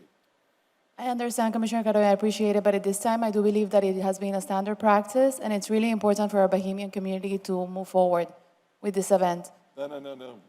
You misunderstood what I said. For saving, I know, I understood what you said, no, of You course. could save money, tremendous amount of money in solid waste. Got it. And that's all that I'm saying. Then the extra money, you could use it to better the activities in the parade that you're doing there. That's all that I'm saying. Thank you. Sure. Are we allocating additional dollars now? No, we're not. No. That's what I was That's trying No, to he's just saying better use. It's what? Is it the better use of the money? Yeah. To save in solid waste to make sure that. No. the- What I'm saying is that in the item itself, not what you're recommending. The item itself. It's already been I approved. just need the item. That's what I'm trying to say. We're gonna pass it, yeah. Got it, thank you. This is what I was trying to ascertain. We had allocated the money, so it's been done Correct. appropriately. That's Correct. all. And I think what the commissioner's saying is just that call someone that can help you save some money and so use it for something else. Excellent, thank you. Everybody agrees with you that it's an important event. Okay. So don't worry. Thanks. You're good. So let's make sure we're clear. We're passing now RE1, RE8, 9, 10, 11 and 12 as amended, 13 and 14. All in favor? Aye. Aye. Aye. All right. Passes. We are now on our second reading ordinances. Madam City Attorney, would you please read the titles for the record? Yes, Madam Chair. On SR1, an ordinance of the Miami City Commission amending Chapter 22, Article 1 of the Code of the City of Miami, Florida, as amended titled Garbage and Other Solid Waste in General by establishing Section 22-23 of the City Code titled Prohibited Disposition of Yard Waste, Dirt, or Debris when using leaf blowers, raking, protecting the stormwater catch basins, and city of right-of-ways, further amending Chapter 22, Article 3 of the City Code titled Garbage and Other Solid Waste, Enforcement and Administration by establishing Section 22-93 of the City Code titled Penalties for Prohibited Disposition and Raking of Yard Waste, Dirt, or Debris when raking or using leaf blowers, providing penalties for violations of Section 22-23 as stated herein, containing a severability clause, and providing for an immediate effective date. For SR2, I could read the title, but we may need to table until a little later today. An ordinance of the Miami City Commission amending Chapter 31, Article 4 of the Code of the City of Miami, Florida, as amended, titled Local Business Tax Miscellaneous Business Regulations, Shopping Carts, to clarify City of Miami departments used for enforcement and to provide more stringent compliance for cart pickup after removal by the city from public property, containing a severability clause and providing for an effective date. Am I reading SR3 as well, Madam Chair? Yes, all of them. An ordinance of the Miami City Commission prohibiting smoking and vaping, including but not limited to tobacco and cannabis in all of their forms, extract products in public parks and beaches, amending Chapter 37 of the Code of the City of Miami as amended titled Offenses Miscellaneous by creating Section 37-17 titled Smoking and Vaping, including but not limited to tobacco and cannabis in all of their forms and extract products in public parks and beaches prohibited, further directing the city manager to take any and all actions necessary to implement this ordinance, and spread public awareness of its effects, including but not limited to the posting of signage in public buildings, parks, and beaches containing a severability clause and providing for an immediate effective date. So those are the SRs. Thank you. And at this time, if my colleagues don't mind, can we take a 5-minute recess? I have questions on SR1 and SR2. 5-minute recess?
because we have the 2 CRA meetings, I'm going to adjourn the city commission meeting.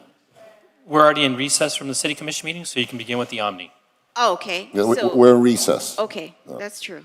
All righty, so we're going to have our Omni CRA meeting. I'm going to turn the mic over to the chair of the Omni CRA. Okay. You want me to use your handheld mic? Oh. That's very special for you. Good afternoon, everyone. I'm calling to order the May 25th, 2023 Omni CRA meeting. Mr. Executive Director, are you ready? So we have to approve the minutes for the last meeting, the January 12th, 2023, and April 27th, 2023 Omni CRA meeting minutes. But have a motion to approve those. Commissioner Carrero moves it. Second. Second by Commissioner King. All those in favor say aye. Aye. Aye. It passes. We're going to deal now with item 1. I'm going to recognize our Executive Director. You're recognized, sir, for discussion on item 1 on the agenda. Thank you, Commissioner and Board. As you know, we've been trying and doing studies for the extension of life and the expansion, and we periodically improve and make some changes. So January 12th, we had our meeting, and now this one is an update with information to bring to your attention as to what we have accomplished. And we here have the study of necessity and the ILA for your consideration. Can you be more specific on the interlocal agreement so the commissioners know? It's going to come back to us anyway in the afternoon as a pocket item, but I think you should now elaborate on what is included in that interlocal agreement, which I think is a significant improvement from the one that was brought to us by Commissioner Russell, by your predecessor before.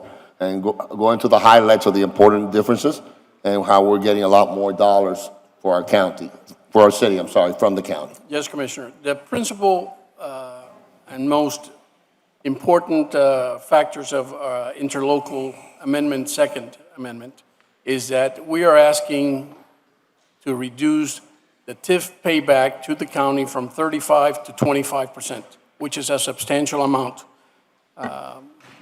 Secondly, we are going to and have requested to do an up-to-date study of necessity, which will allow for our expansion to the current explanations that we have presented to you.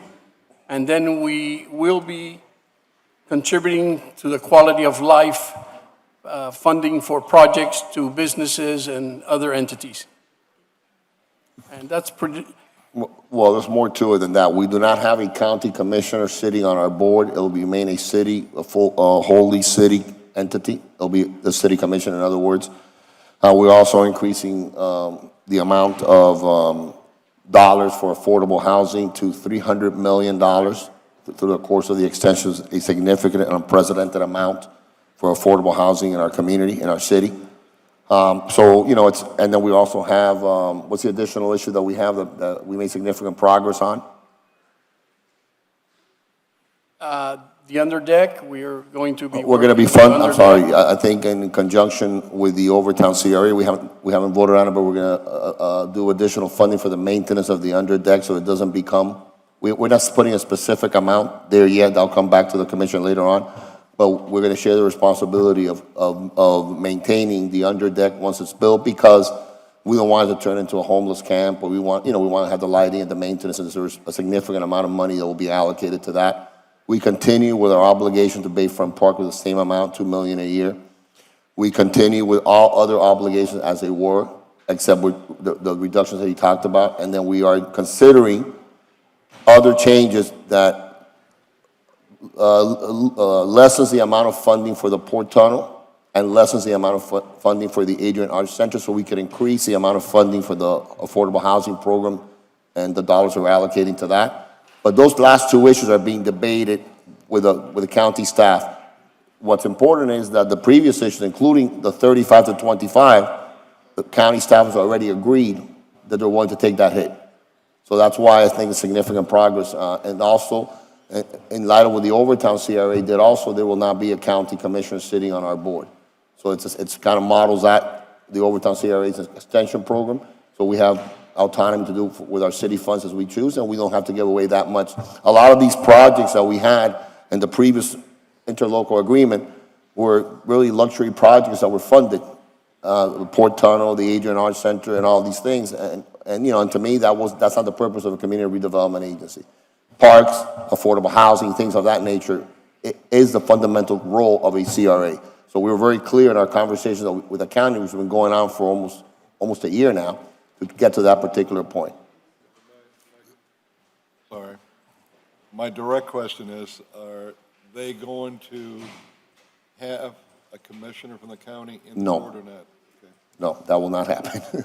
All right, and then. At least not under my watch. And then from the 35% that they were asking, we're looking at 25. Correct. We're lowering 10 percentage points, which is, we don't know the amount yet. The study will show us, it's almost finished. We'll show what that amount is, but it's significant. And the extension, as you know, it goes to 2047. So it's a lot of the projects are in place right now. Is it 2047? 2047. No, is it 2047? 2047 is. Ours is 2047, yours is 2042. That's right. Right. One So- of the key reasons that I would like to see the extension is the following. The area along the Omni CRA has started to be developed in a nice way. We could help them more.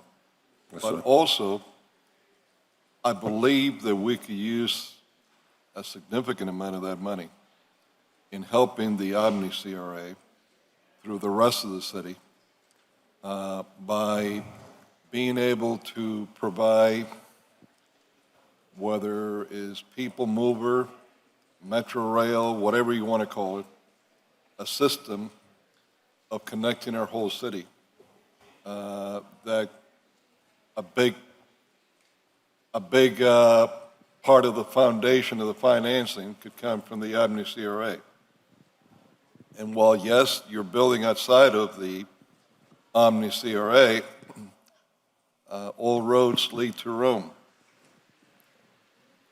All the extra transportation couriers that you're building will now be able to come to the CRA and be able to invest there, and people living in the CRA would be able to travel easier in other parts of the county, and therefore you'll have more growth in being able to build more there, since that's going to be the hub for the whole city of Miami in transportation. And eventually, if the county wants to expand that outside of the city, that would be a lot easier for them. But I think we need to look at that into the future, because that's the biggest gift that we could leave to the Omni CRA and the rest of the city of Miami. And Commissioner, to add to that, I see it as sort of a legacy project. We're looking at this for a long time for its entire commission, to be able to connect that southern part of the downtown with the Omni CRA area and create that connectivity. I'm looking that you could And the connect growth. from all the way through our Central Parks, Parade, Bayfront, across the river, all the way down A Street to the end of the city limits, to the opposite way, all the way to the end of city limits of Biscayne. We could cut through 79 and then come down the avenues, connecting the northern part of our city from Liberty City, Little Haiti, et cetera, with the rest of our city. And I think this would be the biggest game changer that we would have seen in decades in the city of Miami if we could accomplish that. Now, there's going to be quite a bit of money. How much, I don't know, with this 25%, but it certainly is going to be enough to lay a big foundation, and then with county, state dollars, and maybe federal dollars, we could put it all together. Okay. May I? Now, Commissioner Reyes? yes. You know what my position has been with the CRA, and I had always been very clear that things have not changed, and I had my argument with the CFO of the city, that the existence of a CIA, that this CRA is to use the TIF money to eliminate slum and blight. And that's basically what it says. Later on, some people have included housing and all of that, but it's slum and blight. You see, I do agree that we can use this area of the Omni, which it does not have slum and blight anymore, and instead of eliminating the TIF revenues that tax increment finances that we are receiving from that area, to spread the wealth. Spread the wealth. I agree that it is very important to extend it to areas that they need development, that they have slum and blight as areas in your district, you see, areas on Chairwoman district, and also, I don't know if bring it down a little bit to Little Havana, that which is a slum and blight. But in order to do that, we need a commitment that from the TIF that is received, with the addition money that we are receiving from the county, because the county, what they wanted is they wanted to keep 85% of their portion of the TIF. That means that the tax increment they had received due to those that development, the county part they will keep it instead of reinvesting in the area. I really commend you guys for lowering to 25% because it is a substantial amount. But what I want to know is if you're willing to develop some sort of formula that those areas that are included, that a certain amount, let's say 50%, will be assigned of the TIF for those areas that you want to expand it to, and about 45 of another 50% that could be used citywide, be it in a housing program, affordable housing program that will benefit the rest of the districts. You see, the rest of the city, because let's not talk about this, let's talk about the city. Those funds can be redistributed in other areas that they need it, and that way the benefit of extending the CRA, it is going to be much better and will be greater and will be more beneficial for the city of Miami. So I agree with the first half of what you said, which is to dedicate some of those dollars. I don't know if it's going to be 50%, but some of those dollars to the Alapata region, the areas that really need it, some of the areas in your district also to move along the way. You can't do it. Well, once we expand the CRA is what I'm saying. You would have to expand the area. Right, so. That's the only way you could do it. But what we're doing right now, the only debate we're having today, both now and during the pocket item, so we can move it forward, is the interlocal agreement. Okay. Our dealings with the county, because I want to try to get that out of the way. Okay. And then we come back to us. Everything's going to come back to us, and we're going to decide here. Well, all these conversations, but you can't go. I want to mention that. I think what Commissioner Caro is saying is that legally you can't expend dollars from a CRA. Just tell to other well, it's parts of- Larry, because I talked to him about it, and he said it could be done. And I told him it can be done. You said, but we can. That's another conversation. Yes, sir. That is another conversation. And what you want is just to expand it now. Okay, I agree. As long as you are including, we are expanding it to an area that has slum and blight. Yes, sir. And we have a study it's finished already that shows that's the case. That was considerable cost to do that study, by the way. So yes, the Alapata region, that expansion is included, and all the way to 27th Avenue, Miami River areas are included. We identified specific areas that fall under that criteria for slum and blight. On top of that, we're making a serious commitment for affordable housing of $300 million that has to go to that in all those areas. By the way, it includes the Miami River, it includes areas of Commissioner King's district, it includes areas of Commissioner Covo's district, it includes obviously Alapata, my district, the one that I represent. It's going to the where I think where the core of our poverty in our city exists. And the final part is that once those dollars are generated there, those tax dollars benefit the entire city. The development there is going to eventually benefit the entire city because that's going to fund our services. Our budget is going to increase our budget intake. Once we have opportunities created and once we have businesses created in those areas that don't have that right now. There is slum and blight in the existing structure of the Omni CRA today. Now, if you count, excuse me, I know the area, come on. I know, but I'll take you there to some areas. That's right. And whenever you want to go on 2nd Avenue, North Miami Avenue, 2nd Avenue. It is, 3rd Avenue. we're not going to get into this discussion. No, I know, but I can show you where the homeless populations are and all that. But let me finish what I'm saying.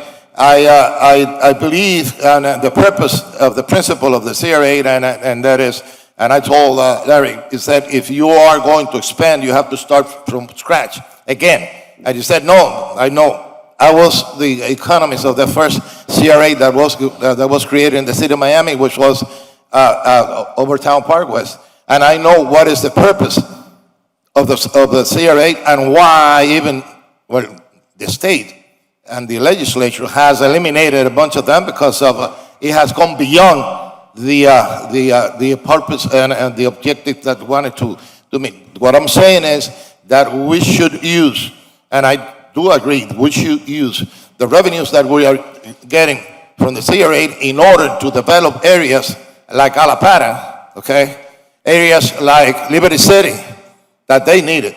If that it needs to be included.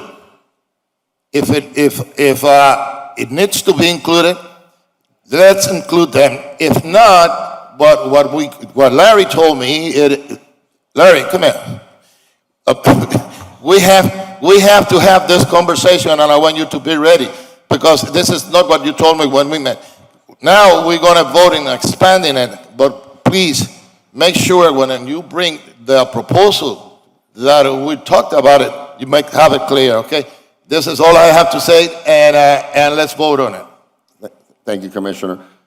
Commissioner Covo, you're recognized, ma'am. I do have a request because, of course, as we know, the Omni CRA overlaps a lot with my district. Yes, ma'am. I've been analyzing how it could be better used as well, and I like what you said regarding the underdeck. I think that because the project is going to take so long, we need to make sure that the area is activated, well lit up, and everything like that. The other thing, Commissioner Reyes, to your point, and Commissioner Carollo, the affordable housing component, I think that we should also make sure that we have workforce housing. Yes. I misspoke. I meant attainable housing. Yeah, not only, exactly, not only who's affordable, workforce? because we are suffering a lot, and the small businesses are suffering a lot because they cannot retain their employees within the business. And then the third thing, I don't know how we could work, but the area needs more schools. Well, school board, you mean?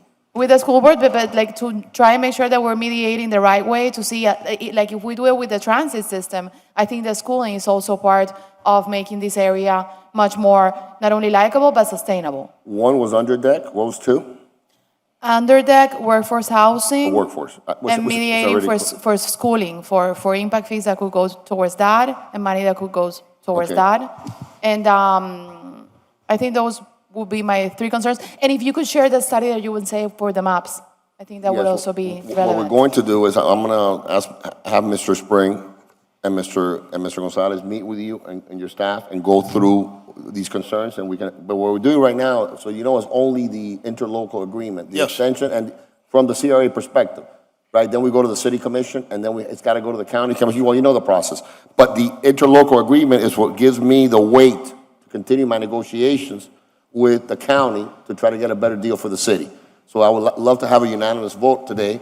Then that way I can go to them and say, hey, this is what our commission wants, this is what our body wants to do, and then we can take it over there, and it gives me more leverage in negotiations with them because they've been tough. I mean, they've been tough negotiators. Oh, yeah. They've been, you know, because they've gotten a free ride for a long time, right? Absolutely. And you know, and that's not going to happen anymore. I want to add to what Commissioner Cobo said, and I know I do understand, and it has been my plight all along since I first came here. We have to build real affordable housing.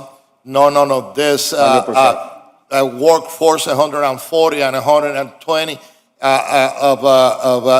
percent of AMI called workforce, because that is a misnomer. I have a great example of 4 buildings, I'm not going to mention names, and that in the Omni CRA that are 140 AMI. And, That's affordable. And they call it affordable, and it's really, when they built them, it was really above market rate. So Yes. in this area, I agree that the argument that 100 AMI makes more sense. Some of those rents are at $2,200 a month. Yes. Right? So it's not really affordable, definitely, and it could be considered somewhat workforce, but even then, remember the proximity to downtown, the connection between the 2 downtowns, Omni and the southern part, is going to allow people to live in this area that can now afford to live in the area where they work, right? The underdeck has to be activated because the underdeck is a huge project, and it needs to be maintained. And if we don't put dollars and dedicate dollars for the next 30 years there, then it's going to, you know, become a homeless encampment kind of situation. Yes. We also have to connect it with what Commissioner Carollo said. All those parts, Maurice Ferre, That's a good idea. all that has to be connected so that people can walk right through the Miami River. All walk from one to the other under the Signature Bridge and feel comfortable doing that walk. But That's kind of the long-term vision that I have for this. see- I think what Commissioner Carollo is doing with Bayfront, what you're doing in downtown, sort of bring it all together. Yes. But we need to make a serious commitment to extending the life, because the life extension is what allows everybody to finance I the got you. projects and all that. I got you, and I mean, following on Commissioner Carollo's idea, what I would like to do is that we start a traffic study and see how can we analyze the way that we could develop a transit system, mass transit system within the city of Miami, in that area, that it could be trolleys or buses or whatever. Maybe we can take a page from Hialeah, bring La Conchita here. I don't know, but we have to analyze first. We have to analyze first what the routes are, the routes of importance, and how can we really be able to finance that. Guys, Commissioner, I'm sorry, go ahead. I have to open public comment. Go ahead. You recognize Commissioner Carollo? whatever we do in transportation, it's got to be the type of transportation that a modern city requires. It's got to be state-of-the-art so that we have something in place that would last for decades and decades and decades. And I want to be very clear. We cannot use Omni CRA funding outside of the district unless it benefits the district. Yes. That's why what I propose in mass transportation will benefit the district because more people want to live there. That's the hub of all the connections because they will then be able to connect to the rest of the city. The rest of the city would be able to come there and shop and spend money in restaurants, et cetera. So it will benefit the Omni District. But as much as I would like to take some of that money and bring it to Little Havana for public housing, I cannot. It would not meet the intent of the CRA. But we're going to be close. Well, it's really close. We're across the river. This is close, but not close enough. Yes, I do understand that, but the benefit, if we cannot, when we're going to do a transit system, that it is within the area of the CR8 and cannot go outside the limits. It can. The transit But system can. then it can be done because it's going to benefit. You see? Correct. It's going to bring people there. That's right. It's going to Yeah. benefit. It can be done. Okay. I think Commissioner Corvo has another comment, and then Commissioner Chairwoman King. It was more of a question because, of course, I'm the new kid on the block. quick, Larry. with the trolley system, because I was trying to inquire. We are not connected timing-wise with the county, Yeah, with the buses, yeah. but the times are not connected. Technically, they're not connected because what I've been getting from my constituents is that the application is not aligned with the county. So, Commissioner Carollo, to your point regarding transit, if it's going to benefit the district, talking specifically about the CRA, can we do the traffic study for our trolleys? Because what other component do we have right now, or do you want to do a more integral one? Well, we can do, not Because here, but we can do trolleys it what we at a have commission now. meeting, yeah. You could do two. You could do a minor one, which wouldn't require much for the trolleys. But then you need a major one in phases to connect through a people mover, through Metro Rail, through any system that you could connect the whole city together. If the county is going to go through and connect Miami Beach to the mainland, then it's only going to help us, because now we have another connection that's coming into the city, and all we have to do is connect whatever system we put in. And if we take it up A Street, for instance, we could bring it from the Omni along Biscayne, cross the river, Yeah, Rickle and Station. the most ideal location, bring it up to 8th Street. 8th Street is just a one-shot line all the way to the end of the city of Miami. And all you have to do is just take one of the, on either side, one of the lanes for parking, and we have all the land that we need to take it straight up. And we could probably do that throughout the whole city in expanding this. And, I think we have to look with a vision that's many, many years ahead. This is a long-term project, but I think we need to lay the foundation for it. We have to analyze it. I agree, and Commissioner Corvo, when we get to the regular commission meeting, you could do, if you want, a pocket item. This is beyond our purview right now. We're meeting as a CRA right now. So when we get to the commission meeting back in the afternoon, immediately we can go and do a pocket item to address that traffic study issue. I think it's a great idea. How we connect these different communities and have a study that gives us a vision for a path, a map to move forward. I think that makes a lot of sense. Okay. Commissioner King, you're hungry? I know, I'm sorry. You're recognized. Stop giving me dirty looks. I know, you're hungry. I'm gonna wrap it up now. I want to echo what my colleagues have said, but I think we need to move this item so that we can begin dialogues like what you're having here. We need to extend the Omni CRA. We need to do what we've done for the Overtown CRA, get it extended, and then we can do the work that is needed for the community to eliminate slum and blight and all that goes with it. Perfect. Okay, thank you, Commissioner. We're going to open up for public comment now. Is there any public comment on this item, on item one? Mr. Chair, could I ask a quick question? Yes, sir. The item on the agenda was a discussion item. So are you opening the public comment for the discussion item, or do you have a new resolution? No, we have the that- resolution to pass we're supposed to have an actual item on the agenda today, Mr. Gonzalez. Is that correct? Well, we on January 12th, we produced a Correct. So it's not a resolution. We can- discussion item, it's a motion to move it forward to continue, okay? So I'm opening up the public comment for the item. for the resolution. For the resolution. To adopt the To adopt ILA the with the terms interlocal that you agreement discussed. and the extension at the Omni CRA level. Right. And the extension, and everything we included in the report. At our level, when we come back in the afternoon at the city commission level, we're only gonna discuss the interlocal agreement. We're not gonna talk about anything else, because we have a 15-day notice period that we have to wait for. So we have to give a 15-day notice, and then we'll be able to bring the rest of it on. At the same time, the county is demanding a whole bunch of studies be done before we can move forward. And they just delay it and delay it and delay it, and that's what they do. But we're gonna try to provide them everything they need, but we can't wait for them to say, oh, what about this, what about that? You've dealt with it, Commissioner Reyes, you know how it is.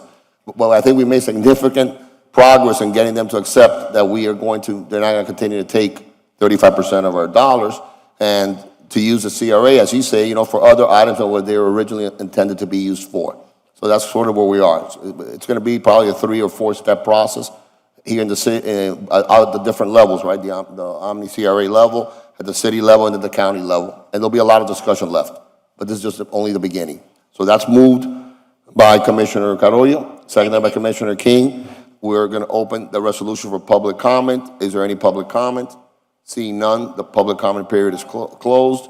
All those in favor say aye. Aye. Aye. Unanimous, I love it. All those against, no. There's no, passes 5-0. The Omni CRA meeting now is now closed and adjourned. At this, Todd needs to one change minute, the Todd tape, needs to change the tape, and we're going to go right the into CD the or the eight Southeast track. Overtown Park West CRA meeting. Change the tape.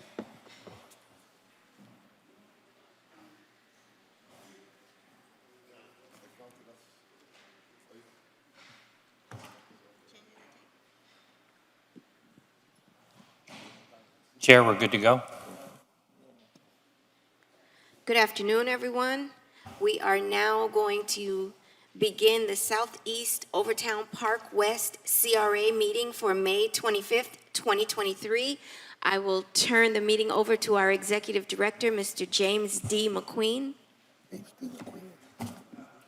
Madam Chair, I want to make, before we start this, I want to ask my colleagues that we could all chip in and buy a barbecue to for Mr. McQueen so he doesn't have excuse that he's not bringing ribs because he doesn't have a barbecue.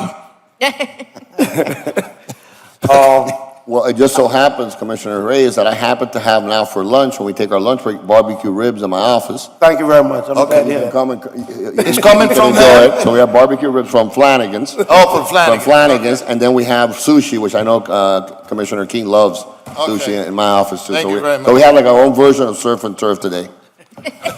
Surf and turf. Ribs and sushi. What a combination. McQueen. We had 10 items. First, I'd like to announce the fact that we're going to be deferring item 9 because there was a program glitch. So that will be coming back at a later time. Additionally, I'm going to read the items that we have, and afterward, there's an item that's going to be added, and I'll explain about that item after I finish the rest Chair, of the items. would you like to move on the deferral for item number 9? Yes, may I have a motion? I'll move the deferral. of item Second. 9. All in favor? Item 9 is deferred. Okay, I'll read the items that will be considered today. Item 1 is a resolution by a 4/5 vote authorizing a grant not to exceed $25,000 to Encouraging Dreamers Breaking Barriers LLC to support EDBB All-Star Youth Escape Detailing Services. Item number 2 is a resolution by a 4/5 vote authorizing the allocation of funds in an amount not to exceed $74,201.99 to support Girl Power Rocks, Inc. to assist with providing space for at-risk promised females between the ages of 7 to 17 who will learn skills from the STEM program from June 20th, 2023 to August 4th, 2023. Item 3 is a resolution by a 4/5 vote authorizing the allocation of funds in an amount not to exceed $5 million to Girl Power Rocks. $5 million. To support the development of Mama Hattie's house. Well, first of all, they've been working to try to build in the area a house for young women when they transform. You know, when I found come to our attention that when you're in foster care, when you're 18 years old, you leave in foster care. Yeah. To try to go from foster care, you wind up on the street. So this what is it called? Aging out. Thank you. Well, they age out, and so they need space while they try to continue to transform their lives. And so, Sure. Okay. In our conversation, you also informed me that they are going to receive training. Yeah, it's all part of the program. facilities are going not only house them, but they are going to be receiving training and counseling. Yes. Okay, good. And Commissioner, it's a partnership between Miami-Dade County Yes. and the City of Miami. Miami-Dade County It's a has great program. given the land for which great the program. facility is going to be built on, and this is going to give girls that are aging out of An foster opportunity. care a home. And they can go to college, they can get Absolutely. job skills, but, you know, our system is such that if you're in the foster care system and you reach that age of 18, which is a Out the door. number, out the door you Out go, the door. and you're on your own, because if you're in foster care, you don't have family. And it is also an obligation that is stated in the interlocal agreement. In our Yes, interlocal yes, agreement.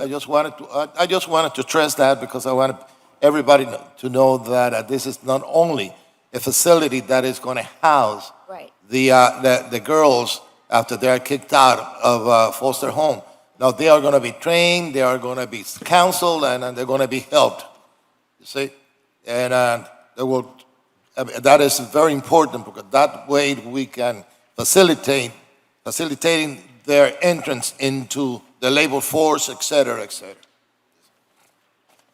Okay, item 4 is a resolution by 4/5 vote authorizing a grant in the amount not to exceed $60,000 to the Liberty City Community Revitalization Trust to underwrite the costs associated with the youth employment program. Item 5 is an authorized, well, first of all, let me announce that there's a scrivener's error in this item, and it's been, within the resolution, the amount has changed. I mean, the amount is $86,817.41. Item 6 is a resolution by 4/5 vote authorizing a grant in an amount not to exceed $139,227 to the Greater Bethel AME Church for a 40-year recertification of Lightborn Mission House building associated with the church. Item 7 is a resolution by 4/5 vote authorizing a grant in an amount not to exceed $550,000 for additional costs associated with the renovation and rehab of Sir John Guest House. And there's also a scrivener's error in this resolution, and 3 words need to be removed. It says 400 and those 3 words need to be removed. Item 8 is a resolution by 4/5 vote authorizing the allocation of funds in an amount not to exceed $500,000 to Poinciana Village Condominium Association, Inc. for elevator modernization, concrete restoration, and exterior building painting. Item 10 is a resolution authorizing the city attorney as general counsel to the SEO PWCRA to proceed with legal action if necessary against the residential tenant of the Town Park North condominium located at 1919 Northwest 5th Place to obtain possession of the CEO PWCRA-owned property. And the last item, item 11, is a resolution authorizing the city attorney as general counsel to the SEO PWCRA to proceed with legal action if necessary against residential tenant of the Town Park North condominium located at 1982 Northwest 4th Court to obtain possession of a SEO PWCRA-owned property. And then we also have, I'm sorry. and then we also have a pocket item that has been, that's been distributed to each of you. It's in regards to the CRA being able to purchase 3 pieces of property that are currently owned by St. John Baptist Church. And we are asking that you authorize the executive director to execute a purchase and sale agreement in the form acceptable to council between the SEO PWCRA and St. John Institutional Missionary Baptist Church, Inc. for the acquisition of real property located at 1328 Northwest 3rd Avenue in an amount not to exceed $2,500,000, which is subject to a foreclosure sale contingent upon the CRA obtaining a written appraisal from a licensed Florida appraiser. Thank you. Those are all the items. That's a good deal. Just one correction for the pocket item. The actual addresses are 1322 Northwest 3rd Ave, 311 Northwest 13th Street, and 1300 Northwest 3rd Avenue. Is that it? I will second it and Mr. as corrected. We do need to open the floor for public comment. Okay. Yeah, I know, but Mr. Executive first moving. Yes, sir. Do you think we have $50 left in the account for RIPS or not? I think I might be able to afford that, Commissioner. We got enough in the bank to cover all these millions? I think the Army will handle that. Well, he cannot buy a barbecue. Yes, I'll tell you right now, if we don't, you're the guy that's taking the rap for us, not any of us up here. I know. You're telling us we got the money. Yes, we do. Okay. At this time, we're going to open the floor for public comment. Well, there's a motion, so and I second the motion, so. Motion? Okay. I'll Motion second it. and second. Is there anyone here that would like to speak on any of the items for public comment?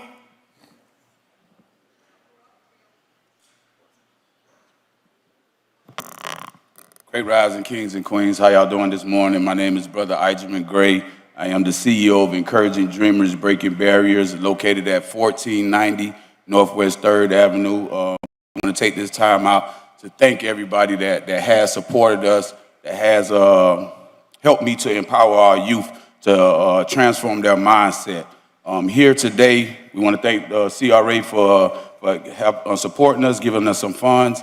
But back in 2021, when we started this conversation and this initiative, we were looking for support. Everybody that's on the board right now came in as co-sponsors. We had a meeting with the city manager, and our goal was to bridge the gaps between the community and the police. And the only way that I can continue to empower these youth or transform their mindset is that if I get the city involved. Our goal was to start washing our fleet vehicles. We're not coming up here asking, we're asking to help empower us by allowing us to do the City of Miami fleet vehicles. That means the police, public works, all you fleet vehicles. You have over 4,000 vehicles that we would love to service. Also, we would love for each one of y'all to see if it's possible that we can go into your budgets. We're requesting for the 1 year of our program, it takes $330,000. We got $25,000 today. I think that we're a long ways away from empowering ourselves. We want to hire 50 youth, and we want to hire you from each district. We work in each district, and we would like for you guys to help support us. This is enough with me talking. I like to say our motto at the EDB All-Stars is, we're washing away our youth past, give them a wax and a shine for a brighter future. I'll let my guys speak. Good afternoon, everybody. My name is Antoine Johnson. I'm a supervisor at Encouraging Dreamers Breaking Barriers, along with Brother Gray speaking. Speaking on the terms of empowerment and the Youth Escape program that he has going on, we do appreciate your support and your help. But in the last 2 years that we just went to a convention in Tennessee last year and Las Vegas this year, it's an eye-opener as far as connecting with our youth and as far as connecting in general. I know as far as Overtown, Liberty City, Little Havana, the neighborhoods that needs help, we're based in Overtown, which is a lot going on at Overtown as far as improvement in the environment and improvement with the kids. With that being said, I've seen a lot within 2 years with Brother Gray and this Youth Escape program, and along with my coworkers, with empowering these youth and getting them off the streets and into a successful lifestyle, rather than just having them out here. So I just want to thank you all again and just appreciate everything that you do for the city of Miami and for Overtown, and I just want to thank you all once again. Good afternoon, everyone. My name is Alfonso Harrington.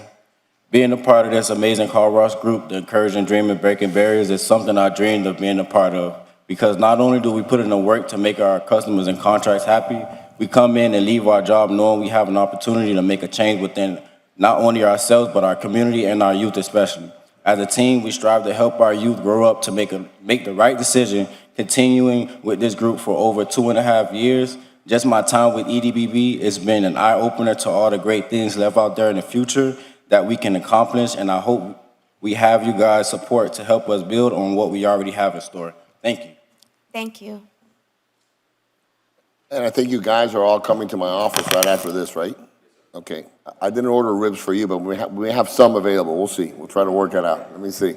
Good afternoon. Bill? Louis Marzabelli Garza. I'd like to ask the gentleman, the first one that came up, he mentioned something about Tennessee. If he could clarify that to me, what the connection with Miami and Tennessee is all about?